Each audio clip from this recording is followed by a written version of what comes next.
am sure sports. You know me there, from coast to coast representing. I mean, I say this is right, just representing for Omar. You don't know, come get the sports over here from near and far. Boy. Me say I am sure sports, one thing me sure about. When me say sure, that me not doubt. Come get your sports, get it over here. Come subscribe, repost and share. I am sure sports, one thing me sure about. When me say sure, that me not doubt. Come get your sports, get it over here. Come subscribe, repost and share. If me not sure, that me not say it. Know who score, that me not say it. Never know the game play, that me not say it. If me never seen a game, me not know who play. For your sports news, better come over here so. For your soccer news, then come over here so. If you don't love sports, still come over here so. For the day done, you a go love over here so.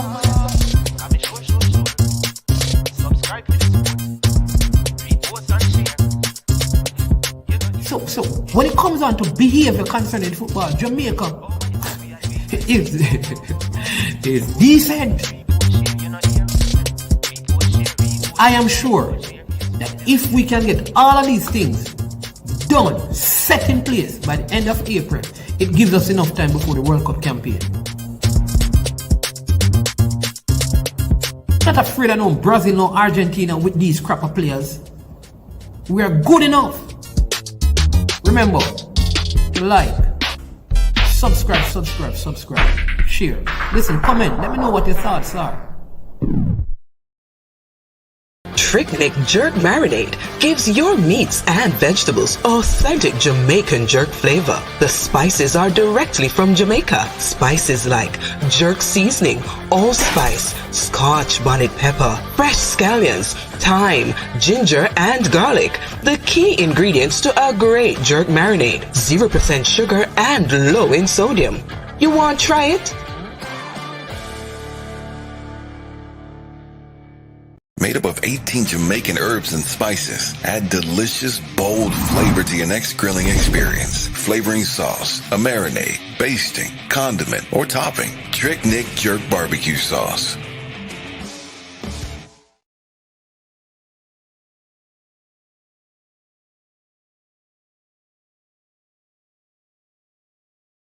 That sports for the best authentic sportswear. You check Wilton Sports when you want the best authentic sportswear. Wilton Sports. Food change advertisement. And for roll out the numbers.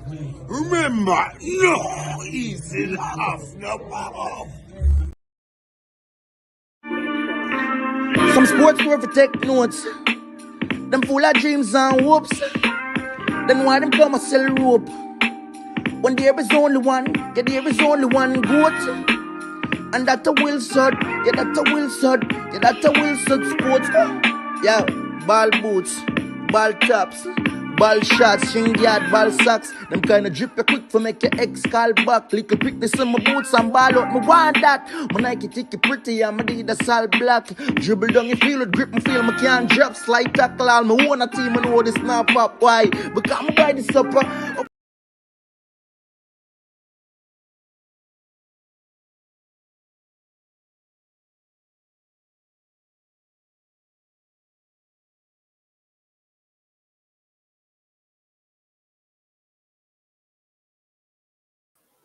Hello. Good afternoon. Welcome to I Am Sport. My name is Mana. Yeah, good to have you this morning. Yeah, hope you doing well. So we continue, to look to the hills. But we commit our help. Our help come from the Most High God. Oh. He made the heavens and the earth, So big up to all of Unu and the chat, Yeah. Oh, big up to Shavan Pete, Ricardo, Baggio, Ernest Mori, Greeting to you, sir. Good afternoon, sir. Good to see you, Tennessee, Tennessee and Louis and Ricky Rampasada. Joe Rasa, IK Joe Fortis, Triple E, Hey, Triple E. Good to see you all today, Hope everybody doing well. It's gonna be a good show today. You know, we almost didn't have any show today. You know, we almost didn't have any show today. Yo, the show almost not happen. But bless be God, I am here today. Ukela Molinda. Ukela. I hope I get the pronunciation right, eh? Ukele Molinda. Yeah. Jason is here, huh? Big up, Jason, huh? Yeah, how you doing today, huh? How is Atlanta? How is that weather? All right, people, welcome to I Am Sure Sports. You understand me? I don't know who just invaded my mind. It was a takeover. Like some virus got into my mind, but now I'm back to my right senses. All right, welcome to the show, people. I am Money's Man. This is I Am Sure Sports, and as usual, looking forward to a great time with you. Greetings, Mr. Devon Porter, Mr. United. Bless up.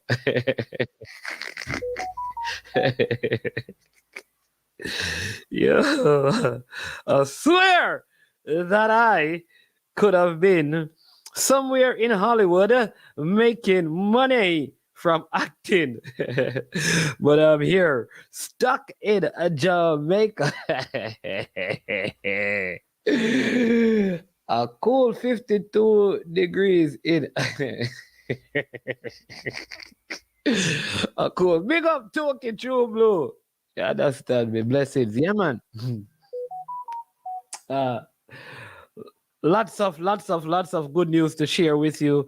Today we're going to discuss football in a way where we can all walk away with information that is beneficial to us. It is also the closing of the transfer window. Yeah, so the transfer window, the transfer window should be closing today. So lots of news should be coming out of the transfer market, though it has been what we call a very silent European transfer market. And this is where FFP is having an effect on how football is managed and operated. Yep. Yeah. So big steps by FFP to kind of sanction clubs now. And so clubs are becoming more reserved in terms of their spending. I had some EPL action yesterday. Our boy Ethan Pinnock, his team Brentford, they lost to Tottenham by 3-2. Liverpool smashed Chelsea by 4-1. Yes, Liverpool smashing Chelsea without Trent Alexander, without Andrew Robertson, without Salah, and they were able to run rings around Chelsea yesterday in EPL action. 3-2 was the scoreline between Brentford and Tottenham. Tottenham coming from behind to win that one. Burnley lost 3-1 to Manchester City. In today's game, West Ham will play Bournemouth at home, and Wolves entertain Manchester United. What we can do now is kind of give you the point standing. In first place, Liverpool, having played 22 games, they are on 51 points. In second place is Manchester City, playing a game less. With 21 games, they have 46 points. Same amount as third place Arsenal. They have 46 points, but they have played 22 games. Tottenham has leaped in front of Aston Villa. They are in fourth place with 43 points. Villa is in fifth position, 43. West Ham round off the top six. They have played 21 games, 35 points. Newcastle, after their recent victory, they are now 32 points from 22 games. Brentford on 32 from 22. Manchester United, important that they win today because they could be tied on points with West Ham. They have 32 from 21 games. And Chelsea, they round off the top 10. But if Wolves should win today, Chelsea would fall out of the top 10 and drop all the way down to 11th place. The bottom of the table, we see Sheffield United on 10 points, Burnley on 12, Everton on 18, Luton Town. If they win, because they have a game less, if they win, they could move all the way up to tying points with Brentford and 15. So, yep. So big things going on over there. And as you hear any news of persons being transferred, please just put it in the chat so we can, just let the people know what is happening. And very soon, people, in this month, we will have, I think we are hoping that we can get the man from AFTV. We're trying to make contact with him to have him on our program. He has his Jamaican connections and he has done a tremendous job. 1.6 million subscribers over there at AFTV. Big them up. You understand me? Lots of Jamaican persons of Jamaican heritage, Caribbean heritage over there on that platform. We're hoping to have them on the platform in this month of February as we seek to, just expand our reach globally and have massive impact. All right. So that's some news in the EPL. In the JPL, just to let you know that Ronaldo Webster, if you remember clearly, Ronaldo Webster, he went away on loan, right, along with Colin Anderson, both players of Cavaliers. They had moved overseas on loan. Well, on a loan stint. That's what happened. They were moved on a loan. Or were sent out on a loan. And yep.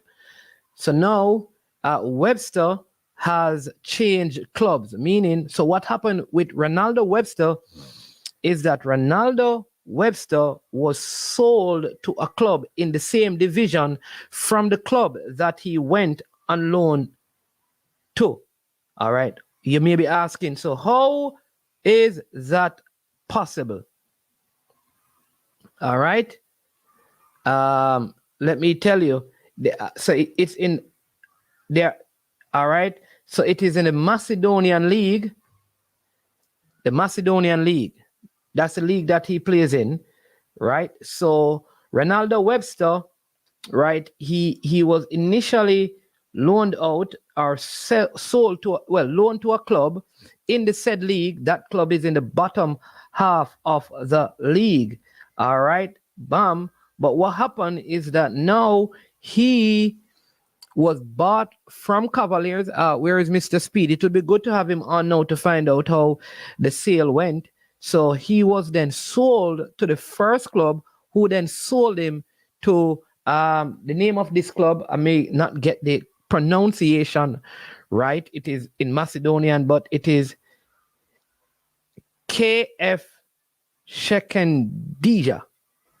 KF Shekendija. KF Shekendija. I think that is the pronunciation. They are actually third in the league right now. So, and they could still win the league and still qualify for the playoffs, I think, of the Europa League. And so this is a good move for Ronaldo Webster, the former Cavaliers player. And sometimes what happens, it's kind of funny, right? How football is, right? In Jamaica, if Ronaldo Webster was moved back to Jamaica, it would be highlighted. People would be speaking about it and saying that, see it, a next one went overseas, see it, a next one has failed. Look at that, I'm telling you that the players are no good and all of that, right? That unfair, that is fine. It's okay for you to say that, it's okay for you to believe that, all right? But now that the player has made a move, we should be highlighting it. It is okay to share when the players have failed. But when one excels, we need to speak about it. So here it is that he went there on a loan, and he has done well. He has done well and moved on to a team that is in the top 3. I'm telling you again, if he were sent back to Jamaica, people would have said, see it, them go away, them no good. Them no good, Mannings, man, them no good. And rightly so, I won't argue with that. But we need to big him up and commend the player because he went to a team at the lower half. He was injured for part of the time. But since he has been playing, he has created such impact that a team in 3rd position in the said league has bought him. All right? Colin Anderson is still there. So obviously, it's up to the player because Colin Anderson was not bought. Colin Anderson seemed to be struggling in the same club that Ronaldo Webster excelled in. The other thing I want to say as I think about this, I've looked at the leagues, right? And I've seen how even the players from America, because sometimes we look at how the Jamaican players are this and the Jamaican players. I've seen so many players who are part of the United States of America, senior men's team, being moved from clubs, not because they are excelling and clubs they are in high demand, but they have failed to make an impact. Borussia Dortmund is looking and moving G Arena. So they are.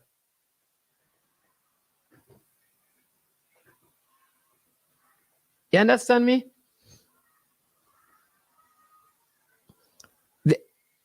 They are moving. A lot of the American players are moving down. In other words, they are not moving up to bigger clubs. They are moving down to what I call smaller clubs. Is that a failure? No, sometimes it is not failure. It is to get ample playing time, right? So it don't just happen with Jamaican players, but all over. It happens all over. I wonder if we can get Rudolph Speed. I also want to speak to Mikey Tullo today because there's a night league going on over in Kitson Town that we want to talk to him about. Yeah, Matt Turner. Matt Turner is 1-2 in terms of US goalkeeping. I don't think Matt Turner is a better goalkeeper than Andre Blake, but the man was at Arsenal. I think Andre Blake is ahead of Matt Turner in every way, playing out the ball, reflex save in every way. But Andre Blake has not gotten that opportunity. Matt Turner moved from Arsenal to Nottingham Forest, and now it looks like Nottingham Forest is getting a goalkeeper to replace him. But I'm telling you this, it is probably easier being an American player for Matt Turner to even move to a Premier League team.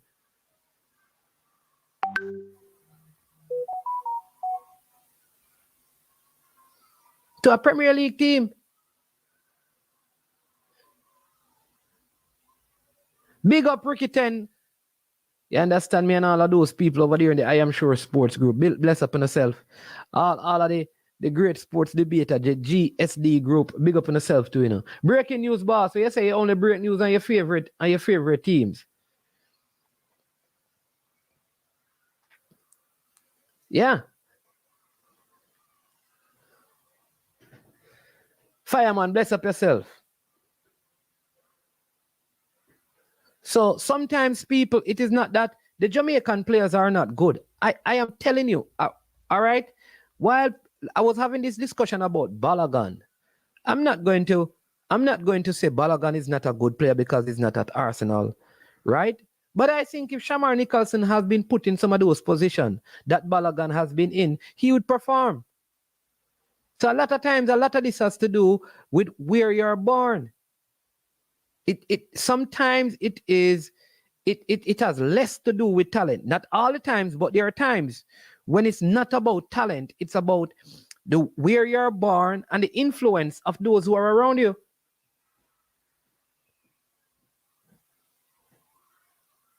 When I said to people that Andre Blake is a better goalkeeper than Onana, better goalkeeper, people can tell me how Onana is good with his feet. Listen.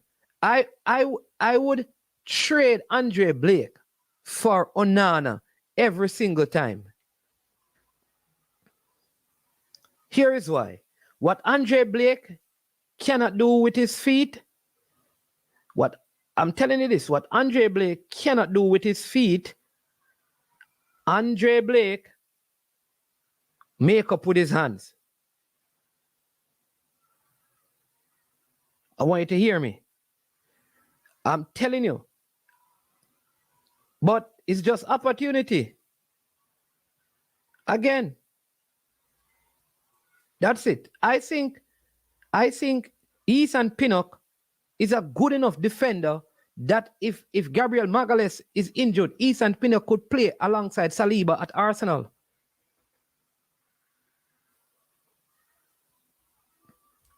Don't tell me about no different levels. Matt Turner is at no levels above Andre Blake. So don't tell me about levels. Call me and explain to me. What level is Matt Turner above Andre Blake? Call and tell me that. Call and tell me that. Duckland. Me not respond to no text. Call and tell me. Call and tell me. Call and tell me, Duckland. What level is Matt Turner above? What level is Matt Turner above? Yeah. Tell me the level.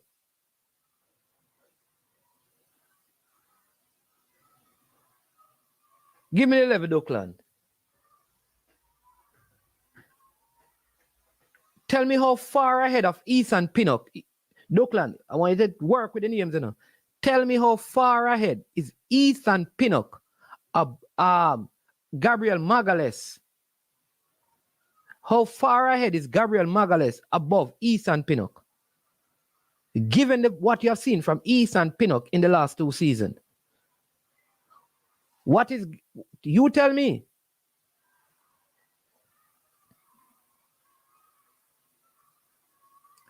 So that's one name, that's 2 names. Let me go to again. Shamar Nicholson and Balogun. You tell me, I am telling you, if what I'm saying to you, know, what level is Balogun ahead of Shamar Nicholson? What level is he above Shamar Nicholson? Tell me the level. Explain that to me.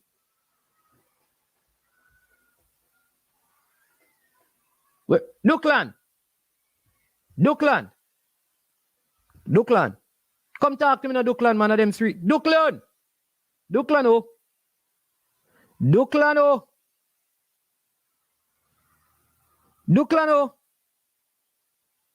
I call 3 names. I call Ethan Pinnock. I call and I compare them with players. Turner not. No, man, I'm not. Listen, I am telling you that Andre Onana, what people talk about, you believe that Andre Onana is a better goalkeeper than Andre Blake? Andre Onana is above Turner. Is Andre Onana? Oh, here comes the other Stennett. Welcome to I Am Sure Sports. I need you, Ryan. Just hear me name, man. What you saying? Just to let you know that you're live on air. Yes, good information tomorrow. Duckland. So I made 3 comparisons. I said that Ethan Pinnock could play alongside William Saliba if Gabriel Magalhaes is not there. Could easily play for Arsenal, right? So I don't know if that is what you're talking. Then I said that Andre Blake is a better goalkeeper than Matt Turner. And I went on, I said, I believe that he's also a better goalkeeper than Onana. Because what Onana gives me with his feet, Andre Blake does with his hand way better. Then I use Balogun. I said, I want to know, what has Balogun done that makes any of us believe that he's ahead of Shamar Nicholson if Shamar Nicholson was put in those situations? Those are the 3 that I use. So tell me the levels that you're talking about. All right. So, but you see, if we reason it that way, Manning, we could easily say a schoolboy keeper, Manning Cup, because he has more clean sheet in the schoolboy competition is better than Andre Blake. We can't reason it that way. You have to factor in levels. We have to factor in levels. I can understand the point where you say Ethan Pinnock, because Ethan Pinnock is at the Premier League level. You can see the quality. But Andre Blake is in the MLS. It is still a different level than the EPL. So I don't think we can just make that across the board comparison. That is my point. Okay, so Andre Blake would have to be tested at that level to determine for a fact. all right, so let me ask you this. Didn't Matt Turner leave from MLS and go into the Premier League? Yeah. And he admitted that. But look at Matt Turner. But Matt Turner admitted that Andre Blake was better than him. But this is adding to my point. You know? No, but this is adding to my point because Matt Turner is not rated highly in the Premier League. Okay, so you're saying he's struggling, if you ask me, in the Premier League. So you're agreeing with me that Matt Turner is not ahead of Andre Blake, though they are in two different leagues? I think Andre Blake is slightly ahead of Matt Turner. All right. Okay, so slightly ahead. We agree with that then. Even once you say he's ahead, that's fine. Even if it's slightly. All right. Onana, given what you have seen of Onana, it at Ajax and now at Manchester United, and for his national team when you have seen him, you believe that based on what you have seen of Andre Blake in the MLS and for Jamaica, Onana is a better goalkeeper than him?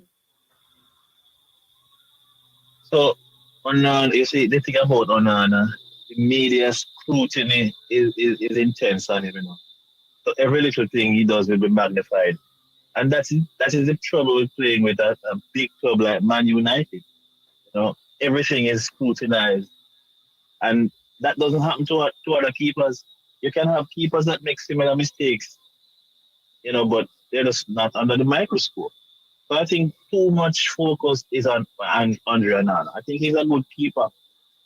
I think he has flaws, but you know, when the microscope is on you that intensely, then you know everything you do will be seen as, you know, you're the worst thing. Just like look at our striker. You know, look at our Rasmus Pilot. You know, this young striker coming and he's expected to deliver, and you know everybody is just he's not delivering. That is not fair. The fact is he's a young striker that has the world that he showed that, and he's doing a pretty good job. But you know, every striker better than him. I don't think that is fair. So I think Andre Onana is suffering by the big club, the Man United syndrome. You know that you heard me taking on Demo, you know, because I do not believe that Onana is the reason why Manchester. That you and I agree on, you know. I don't believe that Onana is the reason why Manchester United are in the position that they are. I don't agree with that. I think, and I'm not saying that he's a... Can I say something to that point? Yeah, go ahead. Can I say something to that point?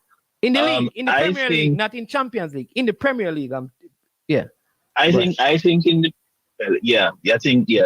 that's a good point you made right there.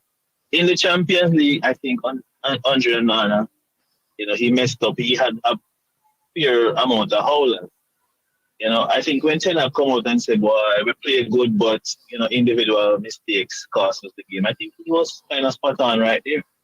You know, and I mean, you can put that down to nerves, and everybody can manage playing for Manchester United. You know, I understand that.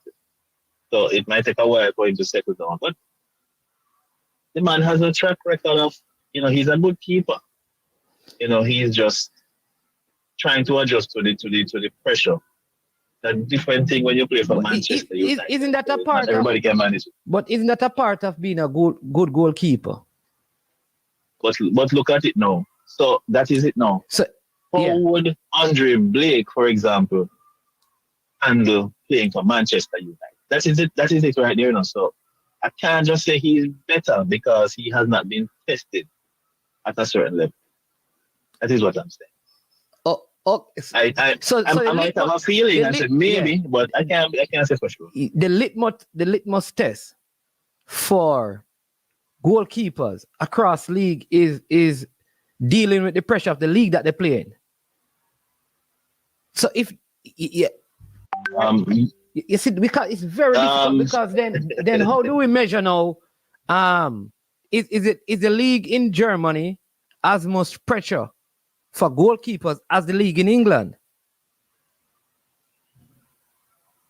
I get what you're saying. You have different leagues cover different levels of pressure. I think the EPL now is probably the league with the biggest amount of pressure because all the eyes are on it. So it does come with a lot of pressure. The press plays a massive, massive role because it's not an easy thing when your name is being called up, 24/7 and your mistakes are being highlighted. Look at Rashford, right? Do you think Rashford is the only player that went to a nightclub? I don't think so.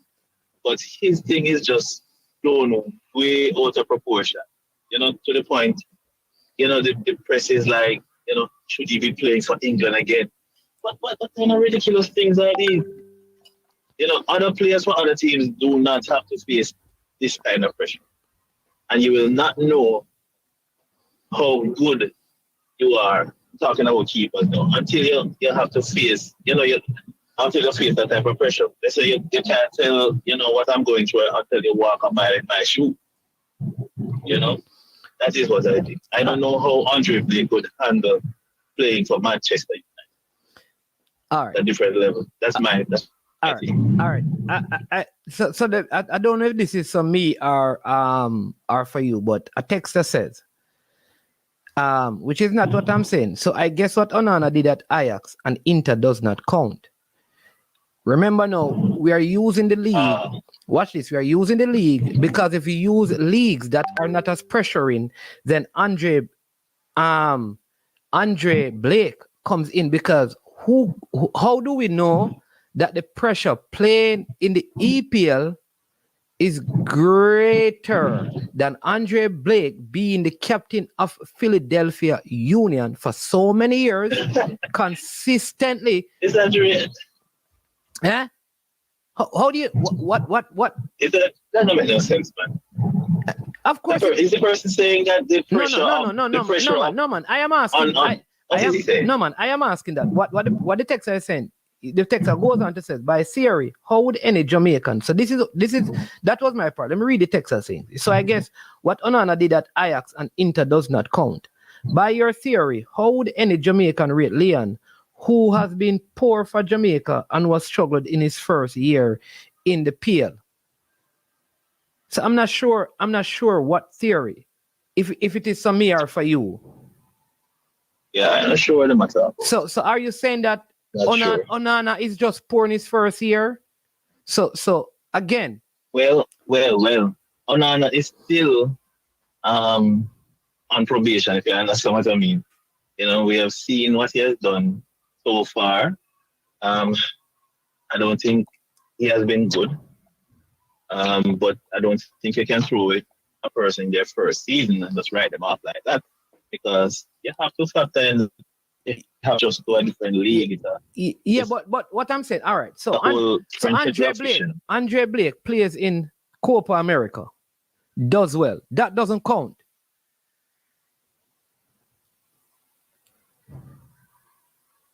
But who is to say that Andre Onana playing Copa do well? Okay, so that's let's come back down to it then. Then we can't say once the players are not in the same league, so it is unfair for us to even say Andre Blake is better than Matt Turner then.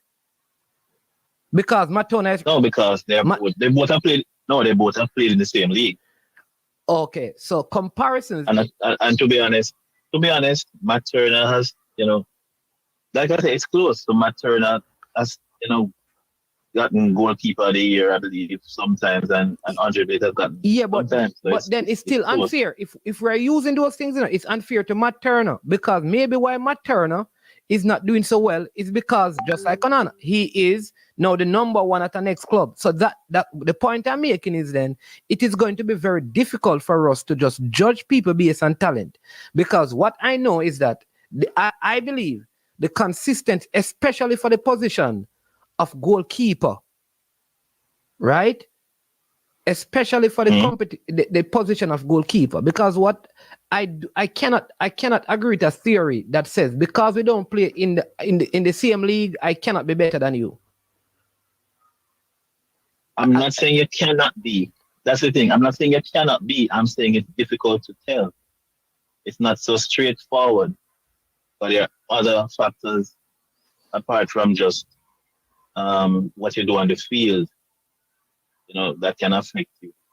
But I think Andre Blake has more pressure. That's the point I'm making. Because my thing is that Andre Blake captains Philadelphia Union. Blake has and he more pressure than captains who? Jamaica than Matt Turner and Onana.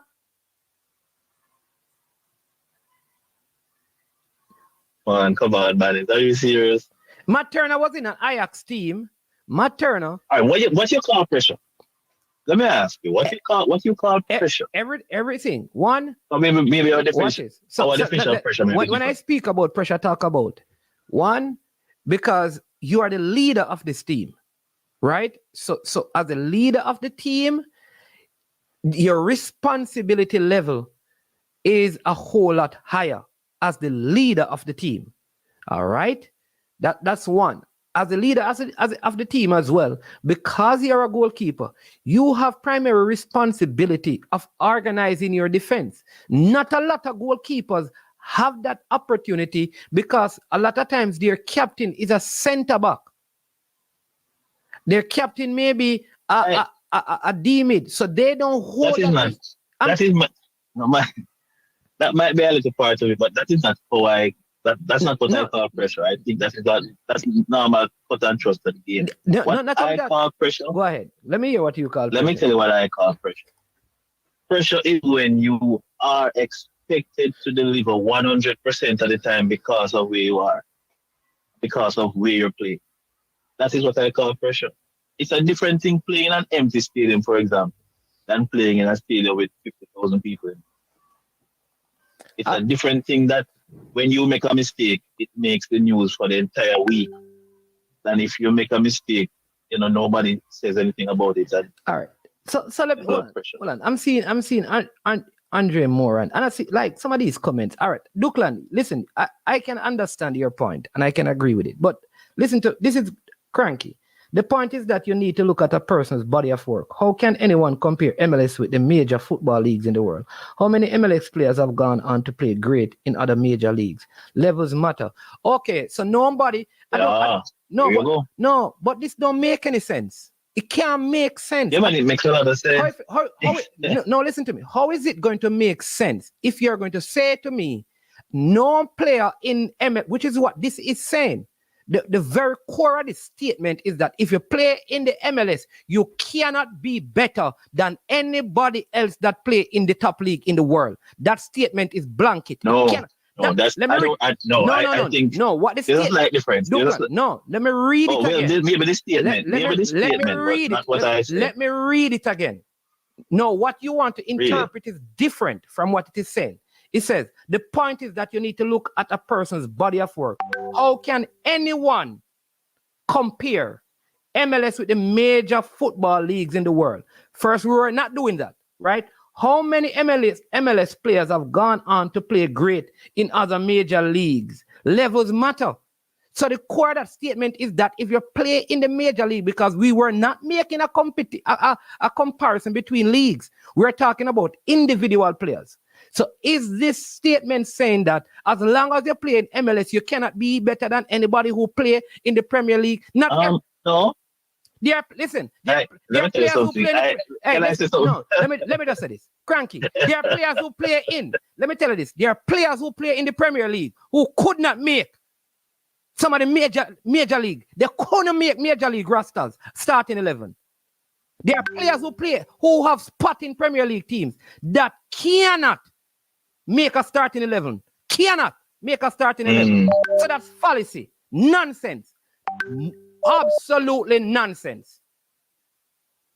Well, I don't know, but what I understand from what Cranky said, and I really agree with Cranky, Cranky calling in. But he's not saying any. He's saying that he's just asking the question, how many have you seen? Put it to the test. How many persons It doesn't matter. have you seen transition from the MLS and make it in a higher league? It's let not me as flip common. Let me flip it on you. All right. How many players have we seen in Premier League that you and I know that they should not even be playing in the Premier League? I tell you, the percentage is greater. But you know what happens to them when they're not playing in the Premier League? They go to the MLS. No. Or they go to a lower league. There you go. They have to admit their levels to a league. So the point I'm making then is that there are other players who play in other leagues in MLS. Can I ask you a question, Manny? Go ahead. Why do you think players tend to go to Saudi League and the MLS at the end of their career? Why do you think? Why? A lot of them because of money. That's it. Money? Yeah, the main reason is because money. No, man, I don't think it's money. Messi could have still been playing at PSG. Yeah, but I also believe a large part of it is because it's a league that is slower. You know, it's more manageable at that age. Yeah, but I am saying it is more. Ronaldo could have still listen, right? Why was Arsenal linked with Benzema? And Manchester United linked with Benzema? Because they could still be playing. Because Benzema was playing at the highest level for a long time. So Messi quality has been tested. Messi was playing at the highest level. Yeah, so their quality Ronaldo, is not in doubt. Even the guy from Lazio that Arsenal wanted. So the players in, even when the two Chelsea players went overseas to play, I think in the J League, the Ramirez and Oscar, those guys left because of money. Yeah, but because they're players teams in I think we're arguing the wrong thing. Yeah? The point I'm making, I agree with Cranky. It's not a lot. I can't think of a lot of players who have come from the MLS and stood out in the EPL. Handful. Okay, that's fine. Almiron probably. All right, no. What about Clint Dempsey? Casey Keller. Clint Dempsey. Tim Howard. Those were anomalies, and they were mid-table. I wouldn't say they started the league. Look at what's his name again, man? No, man. They were mid-table. Captain America. What is his name again? What I'm saying that they were in mid-table teams, but they were quality players. Who Pulisic? Yeah, Pulisic. They're average. They were average. They go to the bigger team. They were starring up in the MLS. All right, so gone they go over to the EPL and they're average. I'm listening to Duckland. All right. Handful. They're a handful. All right. So there are 5. So let's seeing that everybody going to be very specific. Let's be very specific. He said a handful. A handful is 5. So fine. Argument done. Only 5 players has ever left ML. 5 players. He say a handful. So let's work with what a few. Seeing that, no man, may understand your Duckland, but seeing that some people are going to be very specific. Let's see, the people are being very specific. Duckland said handful. So here's what, we're going to move on. Only 5 players have ever left MLS and done anything in EPL. Let me tell you argument done. Let me say what Move on. Let me say what I'm saying. No. What I have to leave. One thing. I want to say that there are far more players that have left EPL and succeeded in the MLS than have left the MLS and succeeded in the EPL. That's my final statement. Okay. Well, I have to go now, buddy. Agree with that. Big up yourself. Agree with that. All right, that's cool. All right, that was Duckland. All right, let me see what this cranky him. Let me call this cranky fellow. Let me call this cranky. Hope him not on the train trying to draw me out. Hello, Mr. Cranky. Hello. Mannings, you fall into that same syndrome that your commenters fall into. Cranky. Now let me finish. Hold on. In your effort to justify Jamaican players' comparison, Mannings, man. Go ahead. Yes. Good afternoon. Welcome to I Am Sure Sports. It's not a good afternoon, because my friend is going in a public forum making nonsensical arguments. That's not good afternoon. Good afternoon. Cranky, good afternoon. Yes. Good afternoon. Good afternoon, Manning's man. Good afternoon, Manning's man. All right. So go ahead and I'm justifying which I mentioned Ethan Pinnock. So I want you to first tell me Ethan Pinnock, Shamar Nicholson, and Andre Blake. 3 players. So tell me how I'm justifying Jamaican players. So in order to make your argument, what argument? That Jamaicans play. Wait, no, man. Yeah. Let me finish now. Lord, to make your argument to justify why Jamaican players should be at a certain level, you went all off the rail doing comparisons with leagues, with players, which are not justifiable. What do I mean by that? You trying to compare a player who play in the MLS with someone that's played the highest level in Europe, and then saying that player is better. That player has not been afforded the opportunity. We all believe Blake's a very good keeper. Sometimes deemed to be brilliant. Has not afforded the opportunity to play at the highest level, week in, week out, against the best players in the world. And when that happens, it equalizes things. If you can see someone in the MLS or in the Jamaica JPL who are brilliant, score a ton of goals, magnificent, look unplayable, and you go play at the highest level, and they look ordinary. That happens all the time. So for you to be making that analogy and comparison, and indicating if it's fact, doesn't make sense. All right, so you're just finished. Doesn't. At no point did I mention anything about JPL. I'm the one who mentioned JPL as my example. So I use 3 players. 3 players. Yeah. Ethan Pinnock. Mm-hmm. Who by the way, made it for Jamaica, but as we all know, was developed someplace else. Not developed in the Western, not developed in the Americas or Jamaica. You are having a different argument because every argument that is raised for you has something to do with Jamaica versus the diaspora. Nobody was discussing that. I said that. How many players did you compare? 3 players. Go ahead. Ethan Pinnock, and I said, I believe that Ethan Pinnock can play alongside William Saliba at Arsenal. Ethan Pinnock, number 1. Number 2, I compared Shamar Nicholson with Balogun. Then I compared Andre Blake firstly with Matt Turner. None of those players played in the Jamaica JPL. How did JPL come into this? I'm the one who brought up JPL, Manning's man. Shamar did. Manning's man. Hold on. Manning's man. I'm the one who brought up JPL. So let's go. Right? Let's go to the 3 examples that I use because you're talking about develop elsewhere. Nobody's talking about development. So let's go to Ethan Pinnock. My question to you, tell me that I am wrong. Ethan Pinnock can play alongside William Saliba.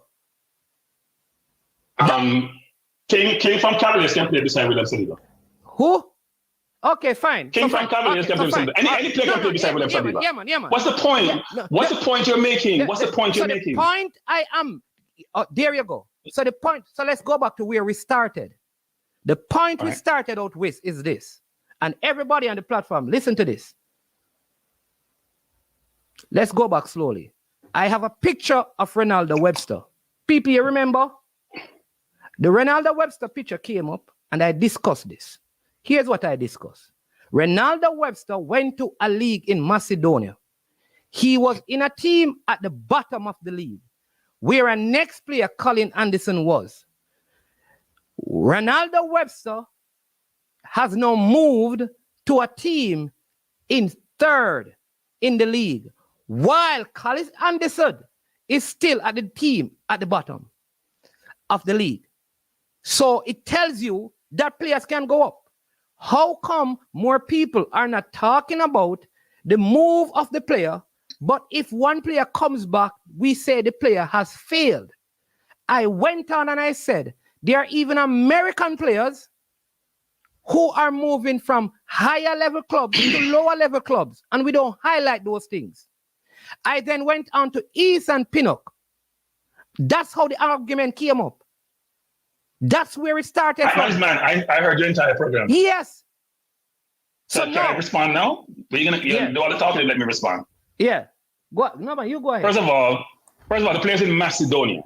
So when you make your argument, you're basically saying that they're not being given a fair shot. Jamaican players, let me just interpret what I hear from you. Let me finish, man. I do what you want me to drop off the top. Tell me what you want to do. Tell me what you want to do. But you're saying something. You want to drop off the call or you want to keep talking? No, Cranky, I'm going to let you talk. But Cranky, what you're saying is absolutely nothing like that. And I can't, everybody can go back and listen to the tape. But you go ahead. I'm going to, you go ahead. What I heard from you, man, because I was walking to the store to buy my lunch, and I'm telling you what I heard from you.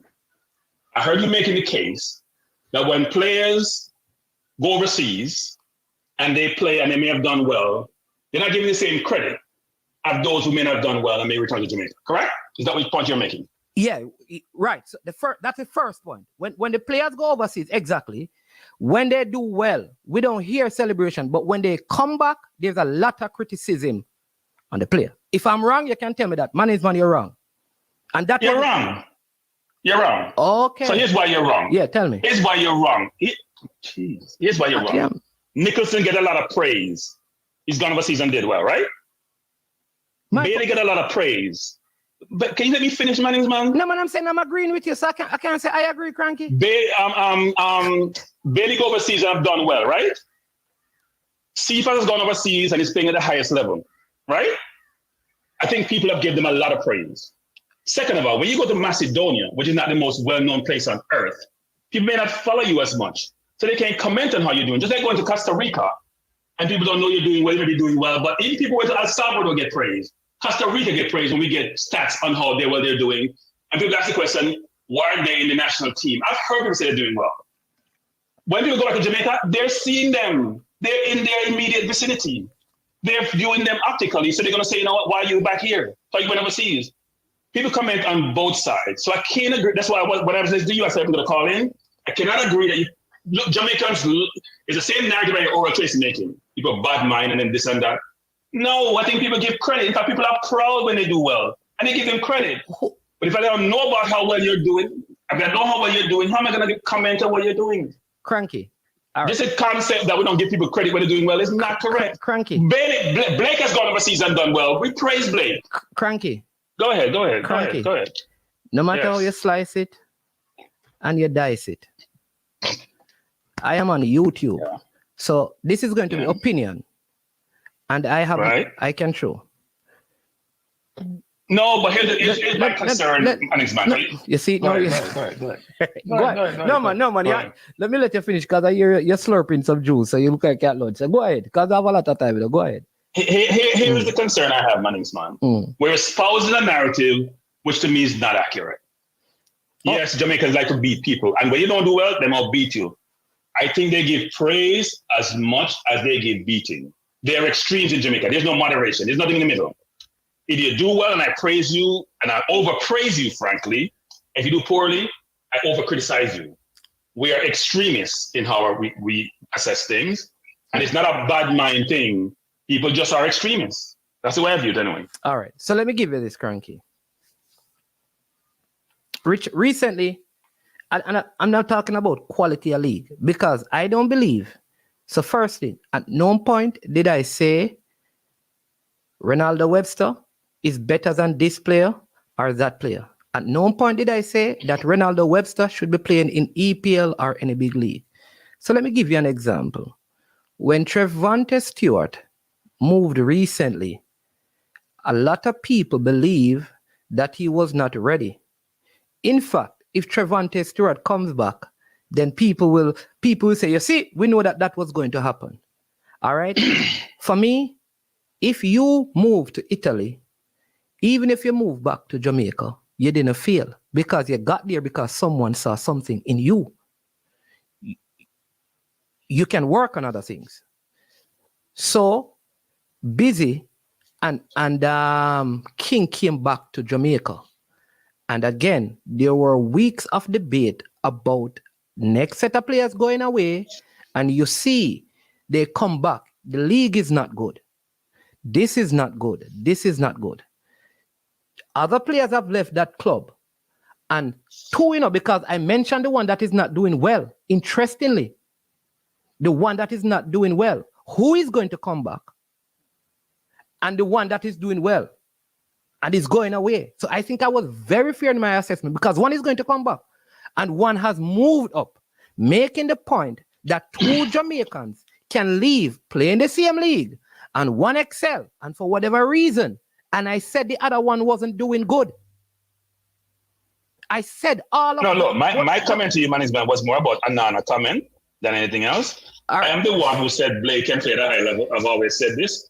It's recorded. I've said this numerous times. I've said it in front of him. I've said it behind him. But when you do the comparison to Anana, I didn't think it was a fair comparison, given that they play are so distinct and different. Anana went from, people think Anana went in from France. He went from Cameroon to Barcelona to Ajax to Inter. You have to be a good goalkeeper to make those progress. And listen, Cranky, you and I even said this, Crank, but Crank, let me tell you this. I think sometimes you always use this word, You see when you get emotive, you always say, man, is when you get emotive. It's when you get emotive, your ears stop working and your brain start processing. Watch this. All right, go ahead. I said to Duklan, Cranky and I, people, you heard me say that. Cranky and I said that Onana ought not to be blamed for the position that Manchester United is in. You and I said that. You and I have had that discussion about Onana and what he offers. What I said about Blake and Onana is this, that I believe that what Onana gives me with his feet, Andre Blake can give me way more with his hands. And for that reason, then we went on to talk about having the opportunity. Because in the same way, I believe that if some players get put in a position, maybe some of them will fail. But I also believe that because he's used to captaining and leading a side and a national team, he can be put in that position and excel. Because in terms of his talent, he's a good goalkeeper. And in the same way, I can say he's better than Matt Turner. I can also posit that, listen, put in that situation, he could become better than, it don't mean that he's the best goalkeeper in the world. That was really the point, But we can't, I think. Well, management, we sometimes we interpret things the way we interpret things, right? Yes. And we get agitated and excited when we have very stringent position and we believe we are right and you can't move us because that's how we are. And in this case, I just thought, because this you walking back in, I was a good distance, my afternoon walk, I go get my lunch. I said to myself, what point is management trying to make? I'm confused. The point I'm trying to make is hard to compare people. It's hard to compare people management. Go ahead. You know what is funny? You know that I believe that Ethan Pinnock, I mean, maybe because Van Dijk plays on the left for Liverpool, he couldn't. You know that I believe that Ethan Pinnock could play for Manchester United on the left side of their defense. I believe that Ethan Pinnock. Ethan has improved immensely. He's one of the best defenders in the Premier League, period, bar none. But do you believe that? Yeah. Do you believe that Arsenal, Manchester United, are those teams are going to hurt by Ethan Pinnock? His name doesn't even come up. And listen, because of his age, man. His age. Me what, personally, 33, something around there? I personally believe. How old is Ethan? About 33, right? Yeah, I personally believe that they're outside of that in the last 2 seasons because he's 30-something. Team could even put him in there for 2 seasons, just like how they have. When you're 30, man, that's a critical age. When you reach 30, like Tony's 28, and people are saying, isn't Ethan Pinnock 29? Ethan Pinnock is 29. He's 30.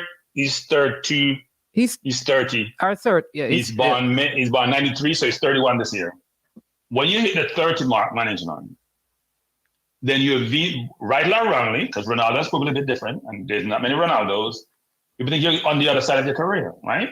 You peak late 20s, mid to late 20s. It's hard for me to go spend 40 million in you when I'm only going to get 2-3 years out of you. That's what I envision it to be. Okay. Could be longer, but that's what people envision it to be. So fine. So Ethan Pinnock is a matter of age. So fine. But I am saying, I have seen players in the league, Cranky, that I see somebody talking about, listen, let me tell you this. what Harry Maguire has done at Manchester United since he has been there, Ethan Pinnock has been leaps and bounds above him since he has been at Brentford. If you track him from the Championship, that Brentford side that Ethan Pinnock was a part of, coming up in the Championship with what's the guy name? You have Raya was in the goal at that time. You had Pinnock in there. You have the one who is at Benrahma. Benrahma? Benrahma there? Yeah, man. May have been. Yes. Yeah, I think so. I think he was there as well. That Brentford. So Ethan Pinnock was playing well in the Championship. People said that, okay, they need to see him in the Premiership. He did well in the Premiership. But even Chelsea, Ethan Pinnock was better than Koulibaly when Koulibaly was at Chelsea. But I don't think that certain players are going to be bought. That's just how I am by certain clubs. I don't think Arsenal would buy. But man, you got to remember this, man. Ethan Pinnock's career started getting prominence late in his career. Just like Ivan Toney in a sense. I was at Newcastle pretty early, right? They started getting late, and then people start saying, well, Ethan Pinnock, Tony, Vardy, there's a number of players who got recognized, who started like in National League late in their career in a sense. When you reach like mid-20s, we say that man. If you're only in Jamaica by 22, 23, then that may be it. No matter where you come from, frankly, whether it's Brazil or otherwise. So Ethan started late. If Ethan didn't come in for Jamaica, I believe Ethan would be playing for England. I totally believe Southgate probably would have called him because his left side was weak, right? Maguire wasn't playing well. They had no left-sided centre-back who had the capability to play in that position at a high level for a while. Most of them were right-footed centre-backs. So he probably would have gone call for England if he didn't come in for Jamaica. So I'm not debating the Ethan sense that Ethan can play. Does I believe Ethan is better than Gabriel Magalhaes? I don't think so. But he's not that far off, frankly. He's a very good centre-back. That's not disputable. And he's played well, and he's got a lot of laudatory comments for the last 3+ years.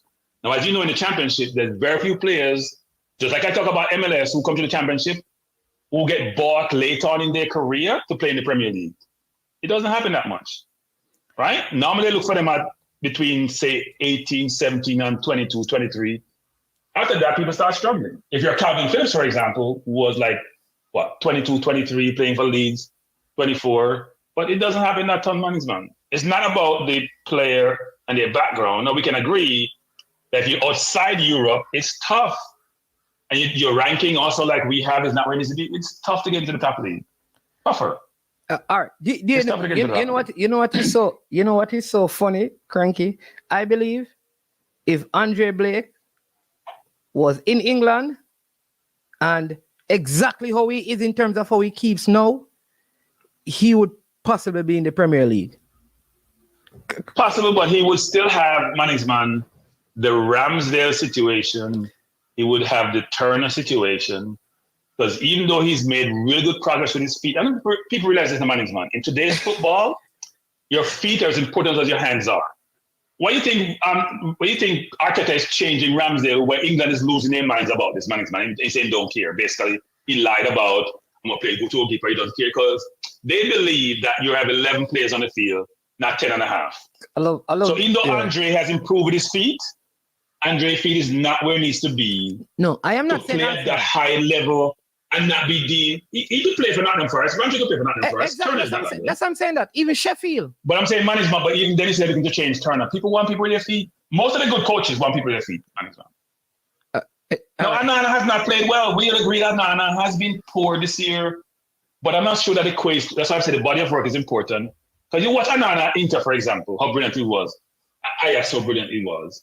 And then he comes to the Premier League and he's being a dud in a sense, especially in the Champions League. Not a dud totally, because he has 6 clean sheets, but people say it's not him, it's the defense. I'm going to give you a good example. Yeah. You know that I've not seen a season where I believe that Christian Pulisic has been better than Leon Bailey. I'm talking from Leon Bailey was at Bayern Leverkusen. But wasn't Pulisic good at Dortmund?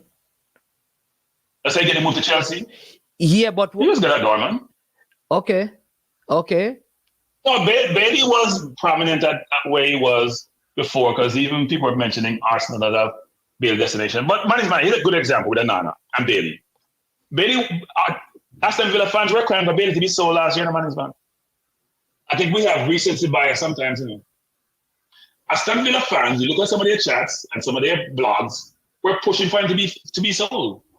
I didn't think he was contributing the way he should be. He's been brilliant this season, but give Onana 2 years management, then you judge him. Don't judge him based on the first year. That's my view. Don't judge him based on the first year. I think he will come good. I think he's brilliant with this. I think he's the best goalkeeper in the world with his feet. But second best to Edison. Really, he's better than Alisson. Alisson's overrated with his feet. Alisson's feet is overrated. Trust me. Yes, he make brilliant passes to Salah sometimes, but watch Alisson. He's not as brilliant with his feet as people think he is. Onana is a midfielder, man, playing goalkeeper. Maybe that's why he should go play. The way he's playing, maybe he should go play midfield. Onana doesn't feel pressure, man, when he has the ball. Alisson feels pressure. Onana doesn't feel pressure. If you watch Onana enough, you realize he's a midfielder. In fact, he's better than some midfielders that we have. Better than Havertz. You must be happy that Demo not watching today. You know that you can't. But Demo, I just see man is talking about Nunez and how Nunez is a bum. And I just got this list of Talk Sports, and people are talking about if Nunez gets some composure, he's going to be ridiculously good. Some people can see talent man and realize that obviously the player is missing the finishing, but there's very few centre forward who are 6'4" man, over 200 pounds, who can go on the wing and destroy right and left back man. There are not too many of them. Most centre forwards his size have to play in the middle of the park. You don't see Tony going out there destroying people, man, even though he's a brilliant centre forward. Nunez is athletic, he's strong, he's skillful, he has physicality. His finishing is the only thing he's missing, and that will come. Mario Russell says that Martinez is the best with his feet in the league. Martinez is very, very good, but I think we can debate this. I think Onana is next to Edison. But I think Martinez, by the way, we saw Martinez, and we can't. We saw Martinez, man. After having a brilliant season with the FA Cup, and now we bought Ramsdale, and now we get rid of him for Raya. That means a waste of money, man. That 20 million we got for Martinez at 18 million could have paid for Ramsdale, and we'd have to pay another 29 million for Raya. Show you my manager sometimes don't know what he's doing. Sometimes I say. But no, I think Martinez is brilliant, by the way. In terms of goalkeeping in the world, Martinez is probably in the top 4. You know? You may say Alisson is number 1. He may say Donnarumma is very, very good. Edison is good. But you don't have Thibaut Courtois and you don't Courtois is brilliant. But Martinez is not their man. The man you want to compare him to is a brilliant goalkeeper all around. What about the Barcelona goalkeeper? Very good also. But I'm saying there's not a lot of daylight between all these keepers and the management. If you break it down between the attributes of a goalkeeper, Martinez has all the attributes covered. He may not be as excellent in some attributes as others, but he has them all covered. Courtois is not brilliant with his feet management, but he's brilliant between the sticks. You can't say Courtois is brilliant with his feet. Of course, what? But he's brilliant between the sticks. No, man. He's not brilliant with his feet management. Brilliant with his feet management. No, well, what I will tell you that is that Courtois has some very good long passes. Always being management, but yeah? Brilliant with feet. When you pass the ball to me, management, I'm under pressure. Do I panic or do I just ease out of it? What about even Oblak? Right? When Oblak from Atletico Madrid? Oblak is a good goalkeeper also. No, there's a lot of good goalkeepers. I think Martinez is still in the top 4. No matter how much you put in there. I think Martinez has been.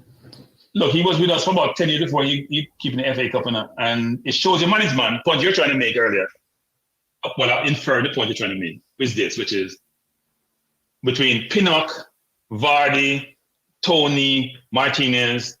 Not everyone blossom or reach their zenith at the same time. Some people take longer, right? Yeah, but Cranky, sometimes it's opportunity that allows that to happen. Yeah. But Cranky, I still believe though that given Ethan Pinnock's form from last season, he could have picked up. Like I felt like he would have been a good Jakob Kiwior is who Arsenal bought. I think like Pinnock would have done better at Arsenal than Jakob Kiwior.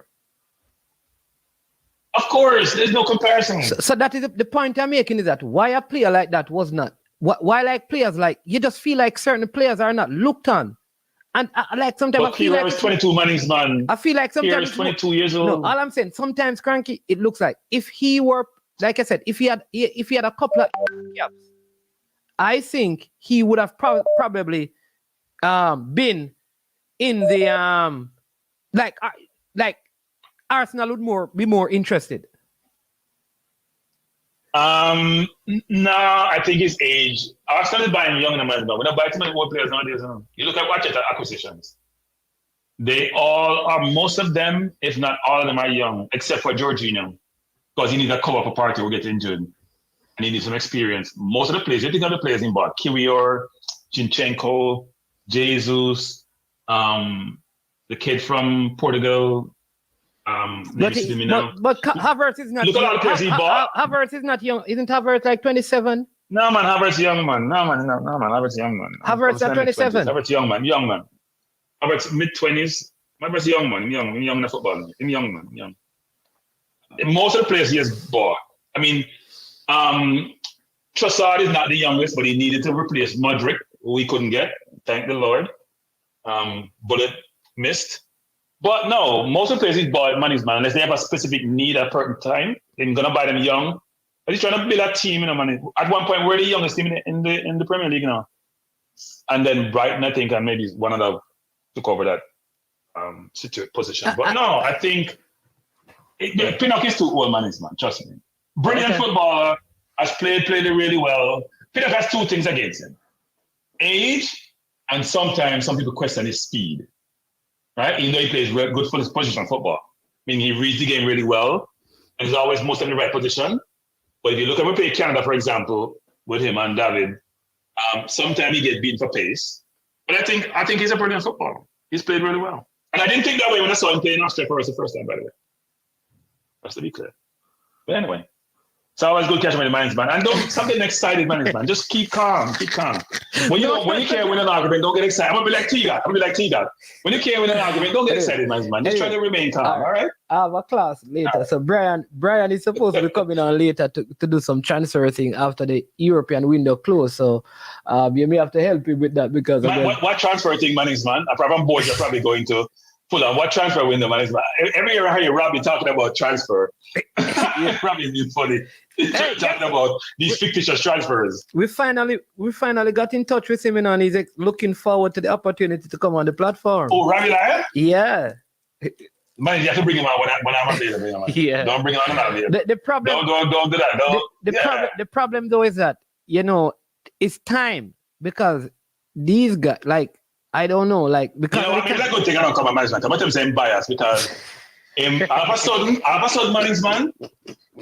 management. You ain't the management. We Jamaica, we beat hard, right? We beat hard, and we use the most toxic words to show how much we feel like we want to pressure a person. So rather than used to criticize somebody saying they play poor, like it's a soccer player poor, never it's a soccer player poor. Remember reverse that. They may say average player poor, right? Yeah. They never say soccer player poor ever. And when they start a soccer game and say here's a quiet game management. No, is quiet really a criticism? So they're using much more euphemism. Their tone has changed because now they have a relation with Eddie, one of those people. Their tone has changed about how they engage with Arsenal. Now we're doing well, and I think it should be more positive than negative. But when certain players play bad, like academy players, they don't go in hard on them. If you're not an academy player, they're going hard on them. And that's not just around this team. It's a lot of British fans who just like Jamaicans are sometimes biased towards their own, which probably is understandable. So, anyway. All right. I have a goalkeeper, only Swaby, so he's a Liverpool fan, so I'm going to call him. So please listen because he's going to debunk your words. I'm sure that he's going to tell you why Alisson is the best with his sweet. So listen up to this. When Demo is not here. Okay. All right. So listen up. All right. As you told me a while ago, where I go, it's a matter of opinion. Yes. All right. All right. That was cranky. All right. Let me just soon call back. Let me get Coach Swaby is going to come. This is I Am Sure Sports. Welcome. You're live on air. What's going on, man? I am here, Sir Swaby. You're calling. Just want you to know that you're live on air. Yes, I know. And thanks for accepting my call. Cranky. No, Cranky was on the line, so he actually hung up. So he's listening. So go ahead. He's listening to you. Oh, so yeah, because I want to say that he blasphemed a couple of times, and I know you laugh because you let him get away with it, knowing that I was listening and I probably would call.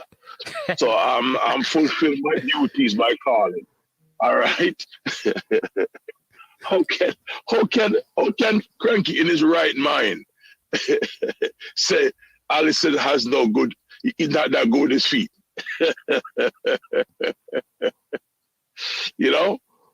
That's blasphemous, man. That's blasphemous. So Allison, you believe that Allison is better with his feet than Onana? No, I'm not gonna say better with his feet than Onana. Then I'll be talking some crazy stuff. No, he's not. But he's good and he's a safer bet. He will not take the chances that Onana took, has taken so far to get himself in trouble. And if you remember, a couple of years ago, Allison had a down spell when he made a couple of errors with his feet, but no one knew that his father just passed away. And from that, he has been super safe with his feet. Now there's better keepers out there. Edison and Neuer is the top tier when it comes to playing out of the back with your feet, right? And no one can dispute that. Those two players are just immense, right? What about Sanchez? What about Sanchez that was at Brighton, then moved to Chelsea? I like Sanchez, but he doesn't have the passing range. Intermediate passing is very good, excellent, even.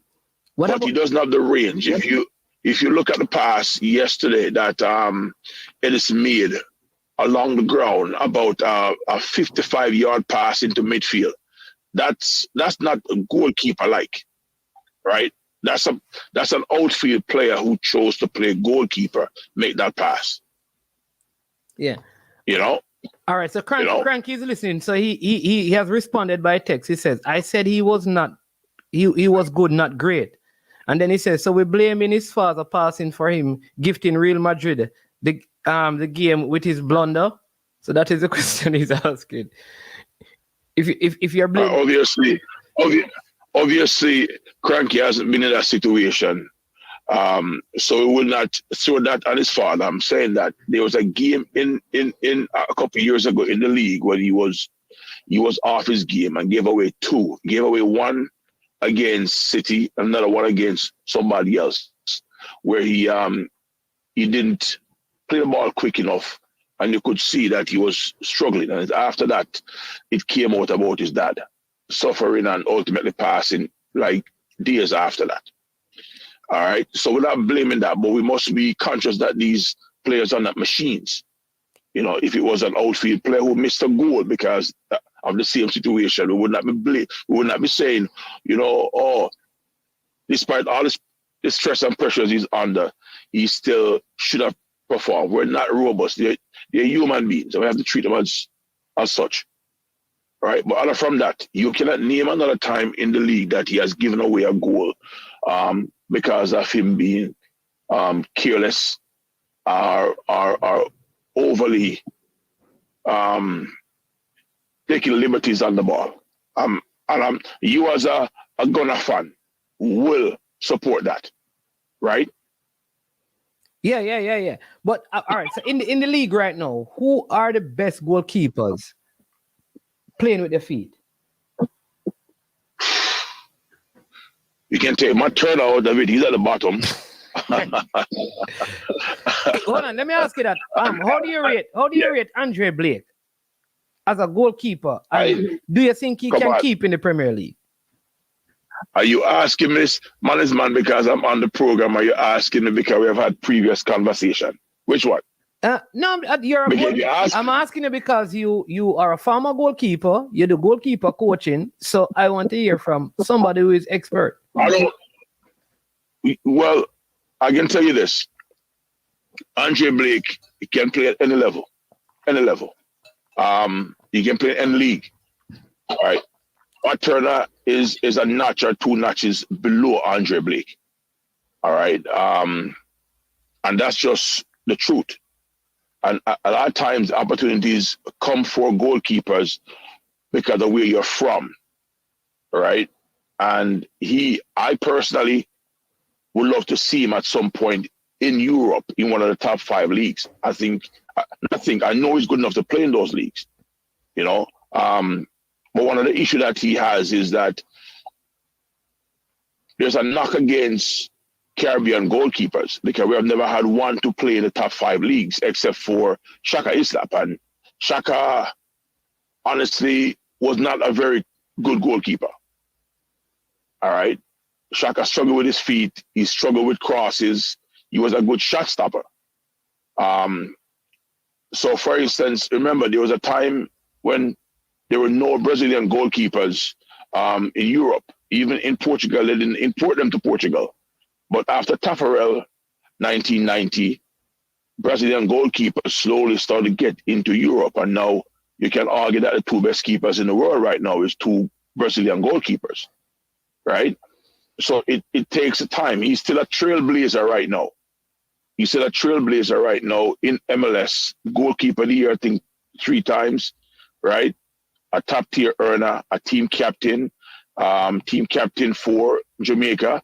I think the next step is for him to go into Europe.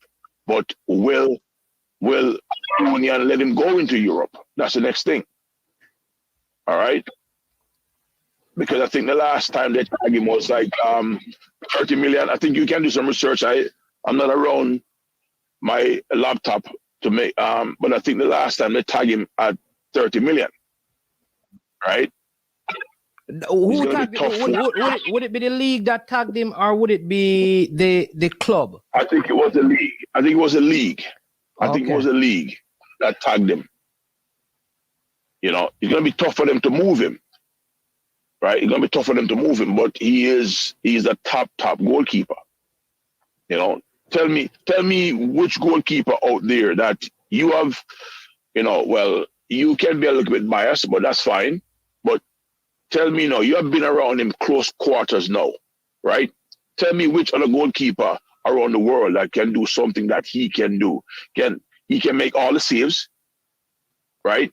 He has a presence in his box, right? He commands respect from the back, all right? And he really make mistakes that cost his team goals,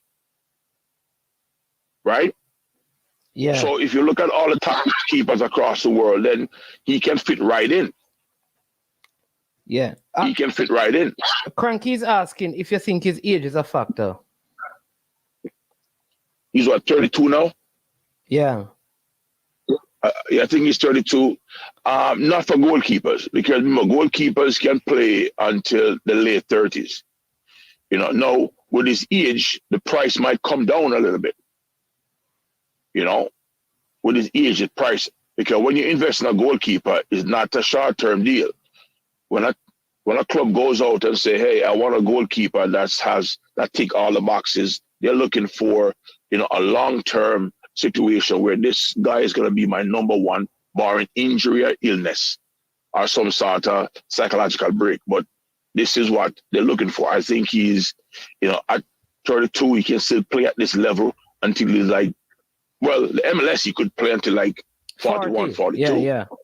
Because Peter Cech kept until late 30s. Late 30s. I think he was 37 or 38 when he stopped. Listen, let me tell you this. Even when this Senegalese goalkeeper was at Chelsea, I felt like Andre Blake was in better form than him. You know, that's just me. Absolutely. What is his name? Absolutely. Mendy. Mendy. And Mendy to me is a good goalkeeper also. I think at Chelsea they started to mess with his head, you know, and then he started to rebel because of the salary situation. You know, how can you give the starting goalkeeper a raise, but he's still earning less than the number 2? Yeah. You know, it's you know, that's and that's messy with a keeper. And I think Blake was better than that Spanish goalkeeper that they had that ended up what's his name? Kappa is terrible. Yeah. And but I just think like sometimes it is opportunity. Maybe you're looking at a goalkeeper.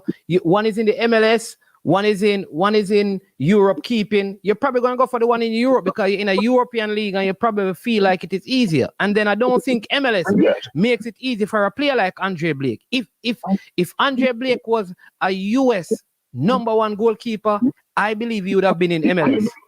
That's my. So I think it is more than just ability sometimes why certain players don't play. If Andre Blake were an American #1 goalkeeper, I think he'd have been in Europe keeping. That's just how I could be wrong, but that is just opinion, people. But I just You're not wrong. If I had a better, I would say think. If he was an American goalkeeper, or #2, he would be playing where? He would be pushed in a situation where maybe he's not before. You look at Matt Turner, the mistake that he's been making, those are rudimentary mistakes, right? And the next goalkeeper, Zach, I remember his last name, Zach. Zach is a much better goalkeeper. Zach Stefan is a better goalkeeper than Matt Turner, because he was on the bench at City, right? They push Matt forward, all right? But that's their business. Our job right now is to try and get our first goalkeeper from Jamaica into the EPL. Once he can knock those walls down, then the next one will come. Yeah, I think when Luton Town, let me just say this, when Luton Town got promoted, they wanted Andre Blake. But then I said the same MLS thing, and they went for Tim Kroll as the reserve. Yes. So sometimes I just think because you're in Europe, you have already played in Europe, played in the major league, you're going to be like option #1. And a person like Blake, you understand me? Don't get the looking, you know? Yeah, and you and I have to respect that, right? You and I have to respect that, because it's a business where you can't, if you make an error with a goalkeeper, it's a big error because it's a part of the span of your team. So they will go the safe route to get someone that's have experience playing in that particular league, right? The next thing that Cranky says, he says something about Blake feet.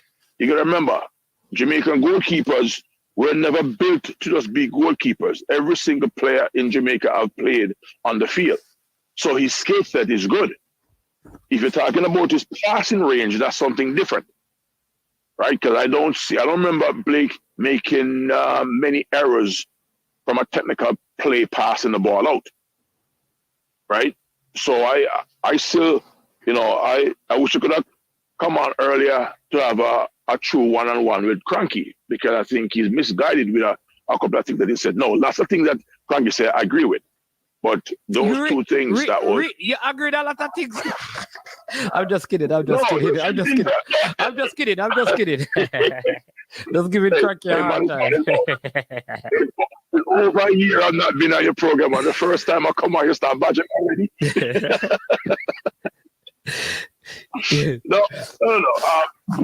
No. It's we have to look at goalkeeping in a wider cross section now. It's not just shot stopping.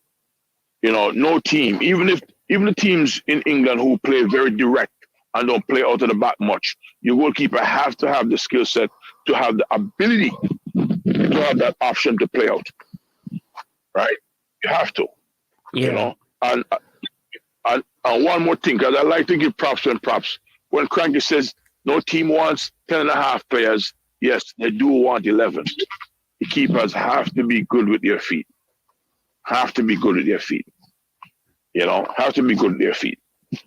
Because then distribution becomes a lot more essential to start the play. Yeah. Back in the days when you and I were younger, we would start our plays with a long punt. The keeper with the best punt would get, a lot of praise. Now that's the biggest punt is the best range of passing. Yeah, but you know what is funny? So in training, Andre Blake normally plays like striker in like possession games. And I'm telling you, he can't play. There are times when we have said, man, this guy need to probably be the striker for the national team. so he does have excellent ball handling skills. It's just that when you're in the goal, how easy it is to implement those skills with your feet. Yes. And he has all those skills, but there's certain things that he will never have. Those outfield instincts, right? With back to pressure and stuff like that. And that's why for a goalkeeper, the entire game is played in front of us, right? It's played in front of us. So, you know, he has good skills. He plays well on the field. All that is great. But we're not going to ever confuse a quality goalkeeper with a field player, you know. But he has all the skill sets. Yeah, he has all the skill sets. Yeah, but it's just a matter is. Yeah, man. But Cranky normally does the evening shows. You know, his shows are normally later in the evening. So one of the evenings when he's on, if you're watching, yeah, man, you can join him and share your thoughts, because I know that he'd love to talk to you about some of these things. But that's what, you know, yeah, man. Thanks for the input as usual. I always appreciate it. We're going to take a couple more before we go. Big up yourself, man. And you can't wait until World Cup will come back on the channel, you know, boss, man. No, man. Come on. You and I talk a couple of times about it. And I will make some time and we'll put some things together. And I come on. Looking forward to the days when I can get on and we can have some topic where we can discuss and get involved and get everybody involved again. But I'm listening. You know, I'm not a stranger. I'm listening. I'm watching. But this particular one, I had to call it. All right, then. Blessings, man. I had to call it. All right. All right. Yeah, man. All right. Yeah, that was Huntley. Yeah, man. He used to be a panelist during the World Cup. We have a couple of calls. So this is Smart Choice. 50-50. I just had to click on this one. Smart Choice, welcome to the show. Good afternoon. You're live on air, and I am sure sports. Yeah, my name's what's up, man? I am here. Cool. All right. You know, from the other day, I meant to call and ask you, in regards to the upcoming Nation League semifinal. Yes, sir. How concerned are you with the absence of Gray, especially because we have seen where when he was not playing or since his injection in the team, you know, we tend to create a lot more chances, but yet when he's absent, you know, we seem a bit more unorganized and, you know, things don't go as smoothly. We don't look as dangerous. And I mean, we don't really have a very good history against the US, you understand me? In terms of winning being in our favor. Well, how concerned are you with his absence coming into this semifinal? All right, I would say, listen, I am quietly confident that given the form of the players, given the form of the players who will be available, we can get the result. The truth is, Gray is going to be missed. But if Bailey takes his Aston Villa form to this setup, we could be in for a treat. Because the truth is, I don't think we have had a game where both Bailey and Gray has been at their absolute best. For the last few games, we have seen Gray really stepping up. And maybe even Bailey has been overshadowed by that. So I think now, given his form at Aston Villa, if Bailey is up and running, then that is good. The last games against Canada, we'll remember that Mikel Antonio was not there. So if Mikel can get back into match condition to replace Shamar for this game, and you have Bailey, I think that is still a potent front line. You just heard Bobby Reed, for example, came out and he said that he likes playing the 10 role. That's one of the options. Amari Bell. I don't know if people realize this, that Luton's form has improved since Amari Bell has come back into the team. Ethan Pinnock is also playing very well. Dexter is also playing very well. So for me, in the leagues that the players are the ones who are playing, they are playing very well. And I still believe with the absence of Shamar for the USA game and Gray, we still have good enough players who can get us a result against the USA. That's what I mean, believe. we have always had good enough players. It's just that I mean, these people are not new. It's just that it seems like when Gray's there, he brings something different to the mix, and we have yet to be proven. Otherwise, when during his absence, you understand me? But a few games that he may have been absent for. I mean, frankly, I was a little bit disappointed that and understand his frustration that led to his red card. But I was a little bit disappointed that knowing what lies ahead, that he reacted that way, and because we could have really used him. Cephas is doing well as well. Maybe this is an opportunity to throw probably one of the fastest Jamaican players at the US. You understand me? Mm-hmm. You have Devante Cole, who was in the squad the last time, but paperwork didn't come through. He has been scoring goals as well. So I think, like I said, I think that we still have good options. We still have good options and can get a result. And that I think that will help us. I mean, I think USA will be missing a couple of players for that game. I think one of their midfielders will be out because of card suspension. I'm almost certain that one of their key players will be out of midfield for the game against Jamaica.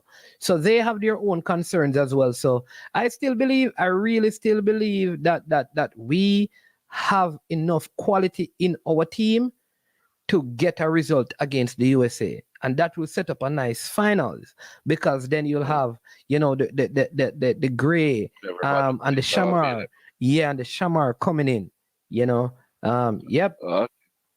I just wanted to, share that concern with you from the other day. But respect, man, for your, input. Yeah, man, every time, and blessing, man. And thanks for the support every time. Anytime, man. Respect, man. Yeah. Good show. Yeah. All right. So let Bill, it's time to step up now. So let us take a next one.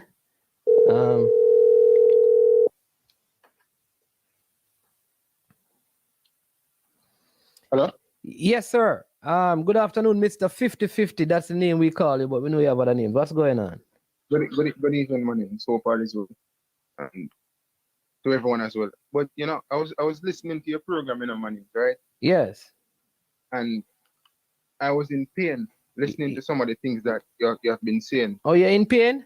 Sorry, man. It kind of hurt my heart, Yeah, well, you need to go and call the doctor, man. Well, you shouldn't be calling. You're calling the wrong number. You should be calling the doctor or the hospital if you're having heart problems, man. Listen, I think Jamaicans are very much patriotic people. We take pride in our country and the people that represent our country. However, we also have to be reasonable in our assessment of Jamaican players who play for the national team and who we want to do well and exceed, right? But when you say stuff such as Ethan Pinnock can play for Manchester United as well as Arsenal, and when Cranky says stuff that he's not too far off Gabriel, right? That plays for Arsenal in the defense. Also, when you talk about Andre Blake, I know that he has good shot stopping ability. And, you talk about, goalkeepers playing with their feet in the modern age of goalkeeping, right? And he's not that type of player. However, you look at the profile of some of these players, right? And the ability that they possess, and you look at the level of competition that they're facing in their respective leagues. It's one thing playing in MLS and having player of this season. All right, so let's slow down. Let's slow down. Before you get to Andre Blake and MLS, let's talk about Ethan Pinnock. What about Ethan Pinnock that hurts your head or hurt your heart? Ethan Pinnock in the last 2 seasons could not have replaced and played better than Harry Maguire has played for Manchester United in the last 2 seasons? No, you're shifting. No, shifting goalposts. Obviously, you were not listening.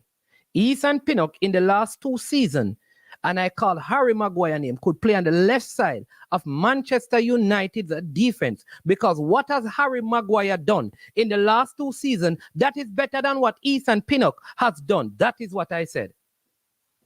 So explain to me, what about that is hurting your heart? We all know that Ethan Pinnock, we all know that Harry Maguire, right, has not been wonderful in his last 2 seasons for whatever reason that is. However, you could have used any other player, right, to compare to Harry Maguire and state as to why. Let me give you an ex-Manchester United player that I believe Ethan Pinnock can play over in the Manchester United side. Johnny Evans. No, I don't think so. Johnny Evans this season as a centre back has been one of our best centre backs throughout the season when he has been called upon. And Ethan Pinnock, I put it to you. I put it to you right now. No, I put it. No, man. Let me tell you. I put it to you right now. I can bring up Ethan Pinnock stats for this season and Johnny Evans stats for this season, and I put it to you that every single stats of Ethan Pinnock is better than Johnny Evans right now. Put a bet on it. But you know what you're going to say? This is a Brentford team who comes under more pressure across the Premier League. I'm not talking Johnny Evans, who is going to play against, who plays for Manchester United. Every team that Johnny Evans play against, Ethan Pinnock. Do not tell me. Are you telling? Don't bring. No, man. We're not changing the discussion. We're not changing the discussion. I'm saying, do not tell me about the stats about how many clearances he's going to make, how many interceptions he's going to make. When you play for a lesser team such as the Brentford Mannings, you are going to come under more pressure as a defender. So your stats compared to if a Manchester City defender will be more abundant. Listen, did you hear what you just said? Here's what you just said. When you play for a Brentford United team, you are going to come under more pressure. Did you just say that? Yes. If you said that, and Ethan Pinnock has been better than Johnny Evans and Harry Maguire, why couldn't he play in a Manchester United side that faces less pressure, according to your argument? Okay, a side that faces less, yes, Manchester United across, compared to Brentford, would face less pressure against teams because they would have majority of possession of the ball compared to Brentford and these teams. However, the profile of the player and the abilities of Ethan Pinnock does not mean that he would still be good enough to play for a team for Manchester United week in, week out with the type of pressure a club like United has. Give me the profile of her. All right, okay, fine. No, man. We don't want to go all over the place, man. No, man. We have a discussion, because we know you go all over the place. But I didn't finish my point. I'm going to let you finish the point, but here's what I don't want you to do. You mentioned profile. Give me the profile of the left-sided centre-back of Manchester United, why Ethan Pinnock cannot fit it. You're asking for the profile of Harry Maguire? No, I'm left-sided defenders. Harry Maguire, Johnny Evans are 2 that has played. Give me the profile, because it's about the profile of the Manchester United left-sided centre-back. Give me the profile for a left-sided centre-back at Manchester United, why Ethan Pinnock. What about Ethan Pinnock that doesn't fit into that profile? The abilities, if you look at what Eric Ten Hag at this moment is trying to do, right, with progressing the ball out from the back and the ball playing ability and the range of passes that you have to have and the speed to cover as well. Ethan Pinnock is not that type of player. He's 31. He doesn't have speed. He's questionable when faced under immense pressure. Some of his decision making, especially aerial threats that he has faced, and I've seen it up to recently. If Ethan Pinnock is not a better header of the ball compared to a player like Harry Maguire or Rafael Varane, although Varane is off the right hand side, but he's not a better header of the ball than Harry Maguire and making those clearances. Hey, right? All right. Harry Maguire is questionable, maybe more questionable than Ethan Pinnock. No, but you're making your point. You're making a point and you're killing your point. You're making your point. And no, man. Listen, maybe you have a point, but you're making your point and you're killing it. Because you're saying that Harry Maguire is not good under pressure. No, I didn't say that. I said Ethan Pinnock under immense pressure, especially aerial threats and his decision making when making those clearances. That is what I said. And I said that Harry Maguire decision making. Hold on. You are trying to convince me that Harry Maguire in the last 2 seasons has been better under pressure than Ethan Pinnock? I'm not talking about the last 2 seasons, man. I'm talking about you asked me for the profile of the player. So I was giving you the profile. No, I didn't ask you for the profile of the player, you know. I asked you for the profile of the left-sided centre-back, the position, not a player. Because they say that Ethan Pinnock don't fit the profile, not of a player, you know, the profile of Manchester United. If he doesn't have the necessary attributes, how can he fit the profile of Manchester United? Even in the past 2 seasons, not because Ethan Pinnock represents Jamaica, and all of us said we want all Jamaican players to play for Manchester United. What all of Jamaica? You're talking about all of Jamaica. Listen, no, you're gone to something that we're not discussing. No, but what I'm saying, man, is you ask me the profile, right? And I'm saying he does have the necessary and the requisite attributes to play for a team like Manchester United. What are the attributes? As the centre back on the left-hand side. Ethan Pinnock. So let's look at his. We can look at his stats and on his profile in the Premier League. What you want to talk about? Pass it. What you want to talk about him? Pass what? What you want to talk about? Eric, for a manager like Eric. You believe? Right? Let me ask you this. You believe like Johnny Evans and Harry Maguire are faster players than Ethan Pinnock? No. So how you're talking about his speed? But fast doesn't make it good. But you were the one. Attribute to your game, but it's not. No, you were the one who said that he's slow. You said it, you know. I said to play for a team like Manchester United. He's slow, but you're saying that he's faster than Harry Maguire and Johnny Evans, and they play for Manchester United. But faster by how much? You never asked me that. A man can faster than you, but how much faster is he than you? All right, but here's the point I'm making. If you're saying that part of the profile is that they must be fast, and he is faster than them, then what is the argument? But that is just only one attribute out of many attributes. And I'm saying out of all the other attributes that our defenders should possess, whether left-sided or right-sided, he's still not good enough to play for Manchester United. And what I'm trying to say, man, is I feel like over the past 2 seasons, we've had a change of manager. We had an interim, then we had, who was the last manager? I don't remember. Must say earlier one of these guys, right? Then you have Ragnick, and then Ten Hag was last year, right?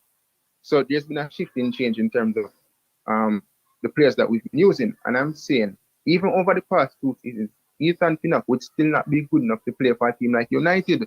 If for the level that United is trying to reach, why are you trying to small down the club? For the level that United is trying to reach, why do you think Ethan Pinnock, as an addition, as a left-sided centre-back, would progress Manchester United going forward? That would never happen. It would not happen. So you ask a question. You want me to? And my metric. But you're asking a question, so you have to give me a chance to answer. Okay, go ahead. Ethan Pinnock can play for Manchester United. Lord of mercy, you asked me a question. In the present Manchester United team, on the left side of their defense, which is one of the areas they have struggled when the Martinez guy not playing, because he's a good left-sided centre-back. When he's not playing, they struggle. Ethan Pinnock could play there. Cranky and I said that he can play for Gabriel Magalhaes. The reason why Jakob Kior is at Arsenal is because he's younger. It is the age profile that has removed him. Ethan Pinnock, I believe, could also play at Chelsea as a left-sided centre-back if it wasn't about age profile, based on his quality in the league and what he has offered. I can't see. So nobody was saying that. No one was saying that. Oh, we're giving Ethan Pinnock to Manchester United. We want to pack up Manchester United to be a Jamaican players. But listen, man, before you just said, despite his age, you look at a player like Thiago Silva, who you said you could make the case that if he was 5 or 6 years younger, he would still be an exceptional centre-back, despite him being 38, because you're still looking at his game, and he's even a better defender than most players that's younger than him. But if you look at Ethan Pinnock across the Premier League and across defenders in general, do you think there are many people in the Premier League singing high praises, looking at Ethan Pinnock saying if he was 5 years younger, he could have been in this team? Do you think that? If he was 5 years younger playing at this level, of course, brethren, what are you talking about? Many teams having based on even like thing there. Oh geez, what the stats thing, they had him in their team. at the first half of the season. A lot of things based on his stats. And he played. Listen, you're missing the point. No, you're missing the point because listen, Brentford plays out the football in a brethren. Brentford is not a kick with the ball thing. Raya was there playing out the ball with Ethan Pinnock at the back of the defense.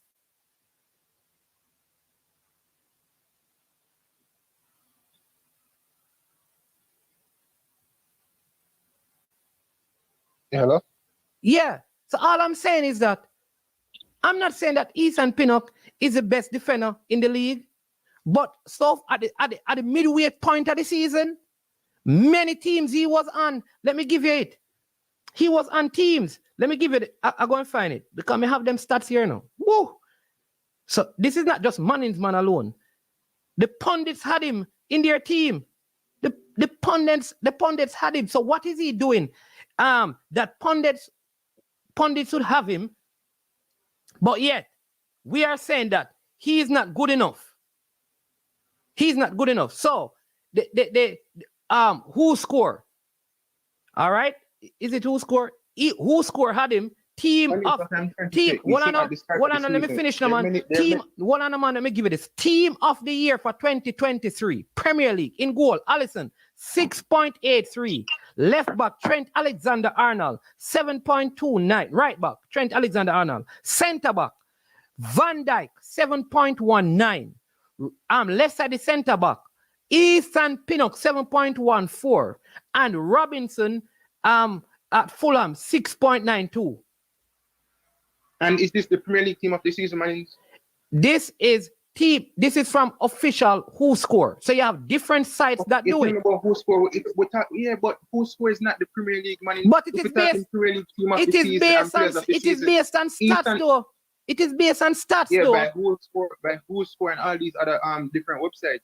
But it don't. But the stats are real. Are we using the metric? Are we using the metric of the best league in the world, the Premier League, and their official data that they're using? If we're not using that, then it doesn't make sense. But Carla, the best league in the world, the who score get their stats from the best league in the world. What are you? But who score is still down to opinion and interpretation of the data that they receive. Carla, every team that is picked is based on the person picking its opinion. But man, say for example, when Arsenal play Liverpool, right? And say Salah have more output than Saka. Some people just based on opinion, even seeing the stats across the season, will still put Saka over Salah this season. So I'm saying as much as they might get the data from the Premier League, it's still based on opinion and interpretation of that data. So man still might put Ethan Pinnock, despite there being better centre backs, left-sided centre backs in the Premier League. Here's the thing, none has put Harry Maguire. None has put. None has put Gabriel Magalhaes. None has put Johnny Evans, but they put they put Ethan Pinnock. So why then? Hold on. Of all the teams that I have seen, none of them have put Harry Maguire in it. We know that Harry Maguire wasn't good last season, but are you telling me that Ethan Pinnock? Are you telling me Ethan Pinnock last season was better than Gabriel for Arsenal, who finished second in the Premier League with Arsenal? That's what you're telling me? Because the position. No. Carla, don't do that to yourself. What position did Liverpool finish in the league? Don't use league position. What position did Liverpool finish in the league?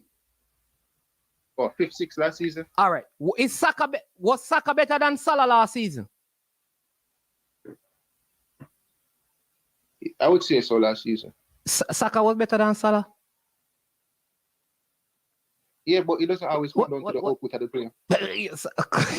Oh, there. Was Rashford better than Salah last season? Jesus, peace. No, but you got for a different thing. All right. But he wasn't better than Salah last Brother, just make a point. Me go listen to you now. Because me think me interrupt. No, man, was even Rashford better than Salah last season? Because even at one point of the season last year, listen what I just asked you. Listen what you cannot. The point I'm making to you. Do not use the league position to say Gabriel Magalhaes finished second. Arsenal finished second in the league. Therefore, Gabriel Magalhaes was a better left-sided centre-back than Ethan Pinnock. That don't hold true. Because if we use that, it means that the Arsenal team, all the players in the starting 11 of Arsenal were better than all the players at Liverpool. It is not true. You can't use that logic. That's all I want you to understand. Can I ask a question? In the NBA, right, there are 4 quarters, right? And you will have a player in the NBA who will put up, say, 30 points in 2 quarters, and then down the stretch in the 3rd quarter and the 4th quarter. Hold on. No, man. You understand? See, a player puts up 30 points in the first 2 quarters, 60 points he has in one half. Yeah, go ahead. No, I mean, 30 points in the first half. In the first half, right? Yeah. 15. 30 points in the first half. Yeah. So that's 30 points, right? Now, this 3rd quarter and the 4th quarter, he has, say, 6 points across those 2 quarters in the second half, right? So I'm finished with 36. Now his team it can't be 36. Oh no, man, we're saying that the second half, man, 6 points in the second half. 6 points in the 3rd quarter. Right, 30 in the first half, 6 in. So it ends up with 36 points, yeah. So his team goes on to those, right? But down the stretch, you look at field goals, 3-pointers, all these stuff, and you look at his efficiency rate with the shots he's taken, right? Now, he might finish with 36 points, and everybody might be praising it despite the team having lost that game. Now, in the Premier League, right, you asked me if Saka was better than Salah. Now, Salah had a couple bit more goals than Saka, I think maybe 5 or 6, right? And you look at the 2 players across the stretch of last season. Now, you have players in the Premier League, right? People use this phrase where they say people stat pad, right?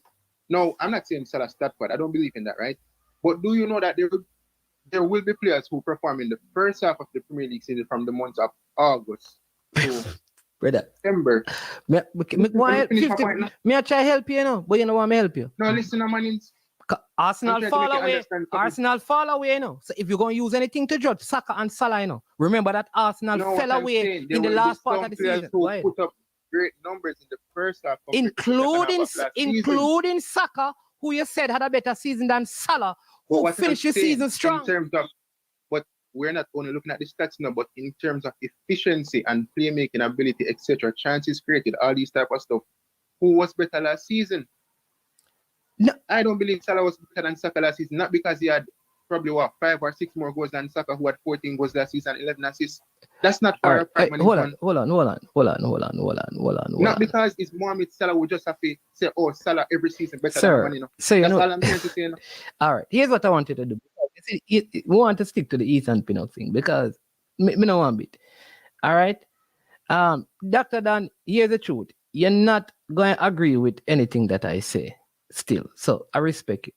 If anyone look at me support Arsenal, if anyone look at last season, in a poor Liverpool season where Salah was out, and look at Salah's output, and then come and tell me, an Arsenal man, that Bukayo Saka was better than Salah, me no want to have no conversation about it. So let's move on. So like how Salah had I think 5 or 6 more goals than Saka last season. That just means that it's irrelevant. That for you, him just better than him last season. Carla, look at Saka overall goal contribution and Salah. Of course, Salah was a better player than Saka last season. Salah got injured last season and was out, So let's leave that because I don't think the Saka Salah argument. You're going to win it. All right, so here's what I want you to do. Salah had 5 more goals than Saka last season and 1 more assist than Salah last season. So he had 6 more goals contribution last season. So for you, so that just means that Salah was better than you last season. But he had a better season than Saka last season, though Arsenal finished second. And despite a player having a better season, does it mean that they were the better player across that season? It's one thing having a better season, But I understand the question. So if me have a better season than you, like me not understand the question there a while ago. Hold on there. What about performance? Hold on. Ask the question again. Come in over really on. I said that despite a man having a better season, a man might score 6 more goals than you, But who was the better player across the season in terms of efficiency, your playmaking ability, you coming up strong in games, in minutes, you're creating chances for your team to score and push on getting those 3 points, those type of stuff. The games that you have not been missing in for last season, you made the case that Salah was missing in a lot of games that season, despite him having high output. That's all I'm trying to say. A man across the NBA, we put up, say, he will average 24 points across the season, right? And a man average 20 points. But who was the better player, though? You know, means because the man averaged 24 points, he was the better player than the man. He probably have a better season. Just by the stats alone. But was he the better player in general, in terms of efficiency rate and all these type of stuff? And as I said, even Rashford last season had better numbers than Salah. But was Rashford, Rashford, you could say, had a better season than Salah last year, right? Or was he the better player in certain sense? Maybe not. That can be debatable. Honestly, like right now. You know that Salah had more goals than Rashford. No, listen, Carl, listen, 50-50. Here's what the discussion. Sometimes they come on to this, I gone all over. Listen, right now, honestly, I am lost with this whole better season and not having a better season. I mean, I understand it. I still try to wrap my mind around what it means. Like, if me have a better season than you, does that mean that I have a better season than me? Not understand it. Man, not because a man scored 5 more goals than one man means say he was the better player last season. He probably had the better season across the board in terms of his statistics. As I'm saying, hold on. No, you see, allow me make it. That's how all right, you alone. Go. So you play on the right side of an attacking three. I play on the right side.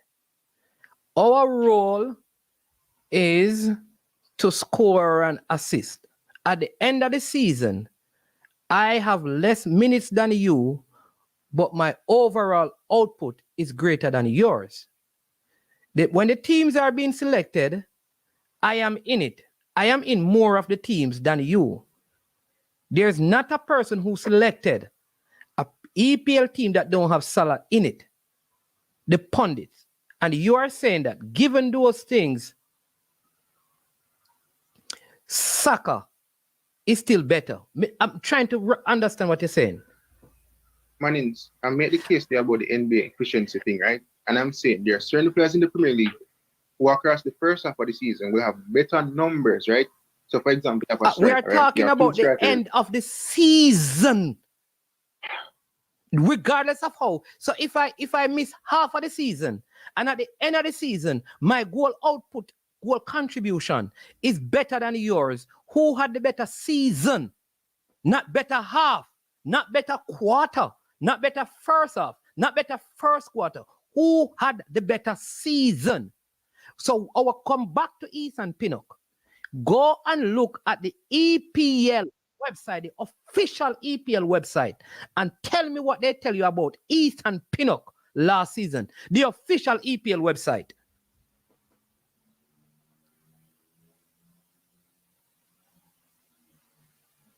Make a move on. I'm on Google now, so I'm looking. I'm also looking at the PFA Premier League team of the season last year, and I don't see any Ethan for that. The PFA. Okay. I'm also looking at that as well. Yeah. So look at it and tell me who in defense. Let me see 1 sec. So you have Ramsdale, goalkeeper, William Saliba, John Stones, Ruben Diaz, Kieran Trippier, Rodri. All right. So if you look at all the teams. That was last year. Watch this. So if you look at all the teams, go on the EPL. So you go to www.premierleague.com stats top PL player total. Clear. You can check those things, right? All right. So go to the EPL website and look at the top figures in those things. Trust me. Ethan Pinnock. No. Watch. Listen. Here's the point I'm making. Ethan Pinnock comes up higher on those lists than the defenders at Manchester United at the right-hand side, and even Gabriel Magalhaes of Arsenal. And I am an Arsenal player who really rate Gabriel Magalhaes. In fact, Ethan Pinnock is the #1 in clearance and aerial duels. An era that you say. Yeah, but man, let me finish because me know why you just want answer. Ethan Pinnock is #1 in clearance and aerial duels, winning them in an era that you said that he under pressure, he buckles. You said that. So go ahead and make your point. That's that you just read, right? And I said to you, I said that he clears Gabriel Magalhaes, whatever last name pronounced. You can help with that one. But you said that he clears Gabriel in those, right?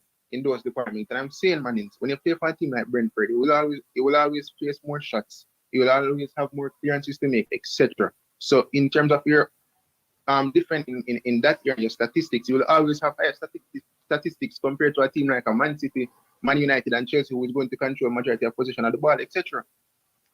Carla. So those stats to me, Carla, you just made an assumption. Do you know what one of Arsenal problems were at the beginning of the season last season? So I'm saying that what I'm saying, you're just talking, you're just trying to sound logical in your conversation, because the truth is that if I am let me just give you two sides to it. You are saying that I am coming under more pressure, and I'm coming under so much pressure according to your logic. But when I come under immense pressure, I face way more of this. But at the end of the day, I come out on top, because no matter how much pressure I come under, I come out victorious in the duels that I have. All right? Now, you take a defender that is not coming under pressure, but I don't try to understand the point.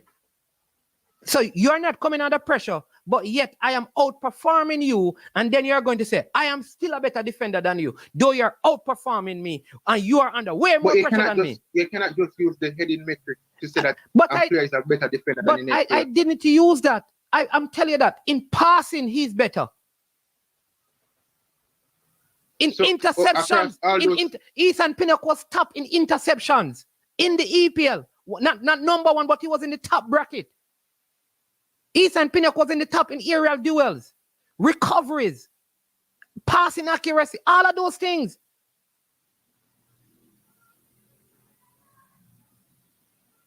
You want to move the conversation on Mannings? Because the thing with this conversation is I cannot just take your stats. I cannot just take your word for what it is. I also have to have my evidence to present. That either debunk what you're saying or agree with what you're saying. So I'm saying, is, as I always say, okay, so all of us thought Manchester United must just buy Ethan Pinnock, because last season he came out on top in a lot of those areas. So that's why we just buy players now. So if a player is in France and he score 50 goals, it just means we're going to buy him then, because the next best thing since sliced bread. Huh? Now I'm saying, so with Ethan Pinnock coming out and across all those areas, right? Every club should just buy him, because that is how we buy players. We don't look at the profile of the player. We don't support the player no more. No, sir. Van Dijk plays on the left side of Liverpool defense. Van Dijk is a better player than Ethan Pinnock. Did we said that? Yeah. Yeah. We said that. So we're not saying that Ethan Pinnock must be bought by... We were just making a point that on the left side of Manchester United defense, Ethan Pinnock is a better choice there than the present players who play, which predominantly are Harry Maguire. Okay. I went as far as saying to you, Carla, that Martinez is a highly rated player. I said that. But he has been injured. I just have one question pertaining to that, right? You said that he would be a better player than Harry Maguire and Johnny Evans off the left hand side, right? Now my question to you is, to what rate or to what level would Ethan Pinnock improve the Manchester United defense since he's so good of a player? It's one thing buying a player and just putting them into the team, you know. Right but now, at what rate do they Let me tell you this. Ethan Pinnock, you know, Ethan Pinnock scored in the Premier League. But let me just say this. Ethan Pinnock. Gabriel score as well.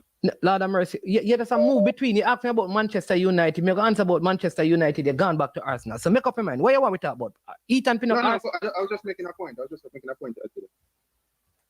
Okay.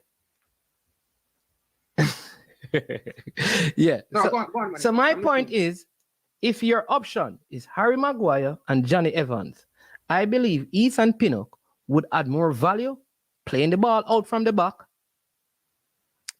than those two players. Ethan Pinnock is a better defender. than those two players. So he would provide better defensive stability, better build-up play, which is what your coach wants to do, playing out from the back.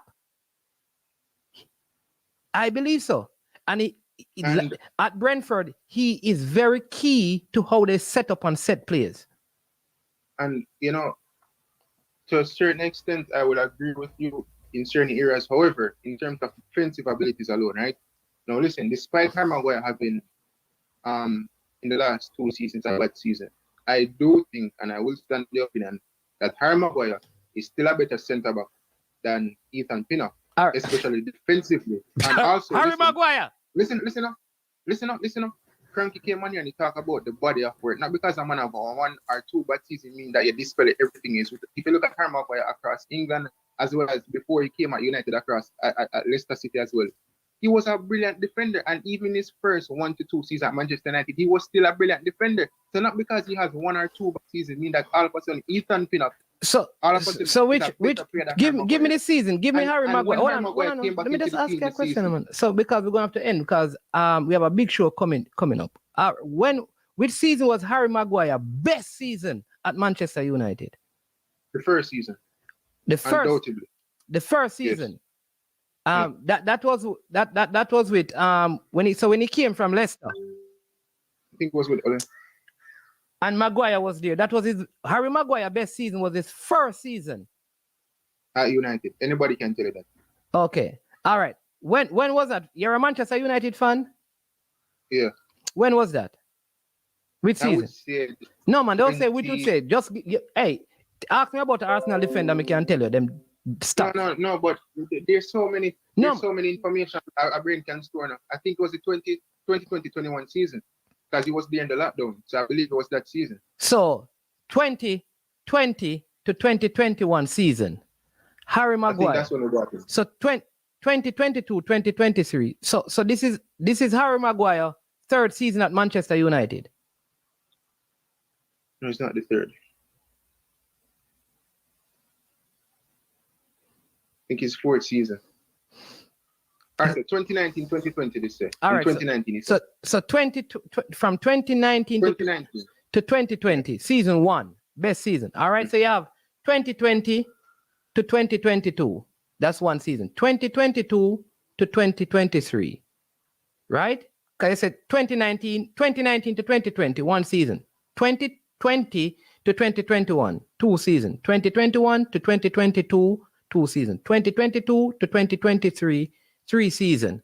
All right. So a player. And then we have 2023 to 2024. So in his 5 seasons, or 4.5 seasons, he had one good season in your own estimation. And because of this one good season. I would say 2, but his second season wasn't as good as his first season. So Harry Maguire had 2. Yeah. All right. God, hey, we're going to take our next call. You understand? We don't upload it. Bless up yourself because we need to run and we have a big show. We are come up later with Brian with Wolper transfer. So big up yourself 50-50. Call him back and take him on and cranky later at around 6:30. All right, my boss? All right, no problem. Yeah. All right, we have to run from down there because I'm going to take this one from Siobhan. Siobhan was calling and then we are going to run. Because I have a class to go on there. Understand me? Big up Moses. Ethan Pinnock is the best left-sided centre back in the English league currently. Speed is one of the worst attributes to describe a central defender. Your critical thinking football education. Tony Adams of Arsenal, and he's asking, was he fast? Big up yourself for that, Moses. All right, Siobhan Peart is online. Siobhan Peart, which team you support? First, I want to know that before. You understand me? Manchester City. Okay. All right. So what say you on this conversation? Yeah, so I really just want to ask the previous caller if he actually watch Brentford games, because a lot of persons, management may have comments pertaining to players' performances and then they really watch the games then. So I really want to ask him to say if he actually does watch the games, because it's very important. Because the fact that he bring up Johnny Evans, I had to question if he actually watches games. No, let me say that I initially brought up Johnny Evans. Yeah, no, but he did say that Pinnock is even playing better than Evans. He did say it. No, Evans. He believes Evans is better than Pinnock. No, he said Evans is better than Pinnock. Yeah. I was playing better than Pinnock. So when I heard that, I actually, that's why I messaged you, because I wanted you to ask him that question, because I wanted to know if he's just going based off numbers or what, because I don't understand where he got that rhetoric from. I think he's going by. I think he's going by name, because some of the things I don't know. Maybe Dr. Dan said that I'm misunderstanding him. I must be misunderstanding what he's saying, because in the last 2 seasons, Ethan Pinnock has been one. If you listed 10 left-sided centre back, in the league, Ethan Pinnock would be in the top 5 in the last 2 seasons. Top 5. Yeah, you made a good point. If it wasn't for age, I don't think Ethan would still be at Brentford. Really and truly. If he was 2 years younger, I am pretty sure. Because even right now, when I listen to certain podcasts, even though them say America don't know a lot about football, you always hear them say, "Oh, the best defender in Caribbean comes from Jamaica." And they're actually talking about Pinnock. So I don't understand that idea to say that Pinnock is not at that level. So that's why I just wanted to know if he actually watches the games. That's all I really wanted to find out. I don't want him to get upset at me. Don't want him to start cuss me or anything. I just wanted to know if he actually watches Pinnock play in the Premier League. Because I don't think anybody that does and who have a football in mind will actually have that comment. Yep. Yeah. Oh. Dr. Listen is not disagreeing that Pinnock is one of the best. My point is that I think he wasn't making him make his point, so you would misunderstand him. That's all. No, all right, Dr. Dad. But I don't know. So I believe, because my point is this. I think, probably with the exception of City and Liverpool that have Van Dijk, most of the other team, Ethan Pinnock could be a viable option if he was playing at this level and were, say, 24, 25. My belief, if Ethan Pinnock was 24, 25, Jamaica wouldn't get him.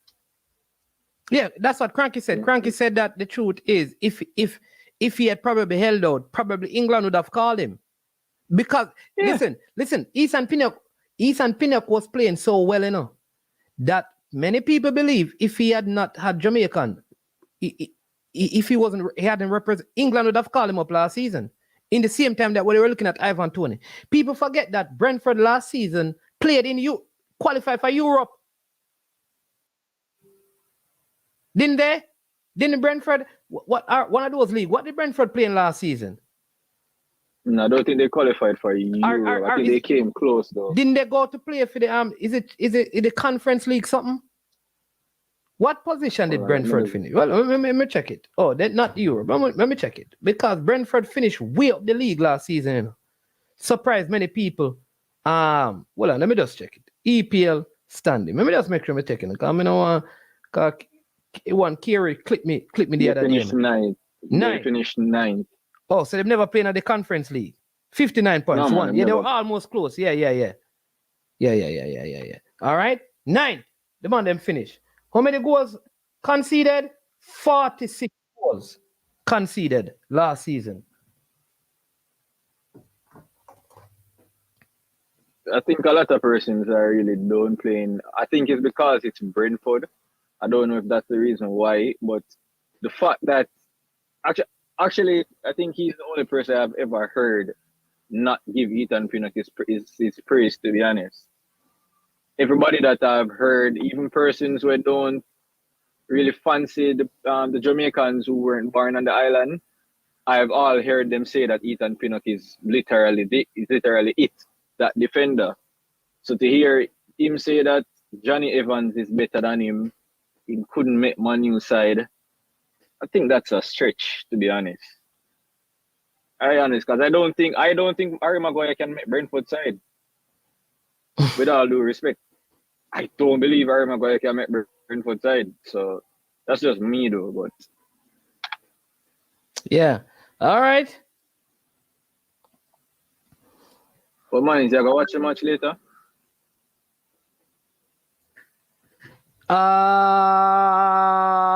You know that later, me have a class and I run, me have a run right now.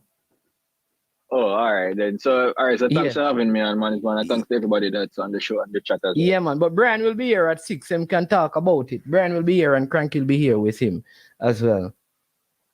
All right, no problem. Yeah. So, if anything, then thanks much. Yeah, man. All right, blessings. All right. That's Shavan. People, listen, I have to run because I have a class to go and teach, and I'm running LATEO. Premier League and FA Cup alone, man, in there, man. All right, so people, listen. 6 this evening.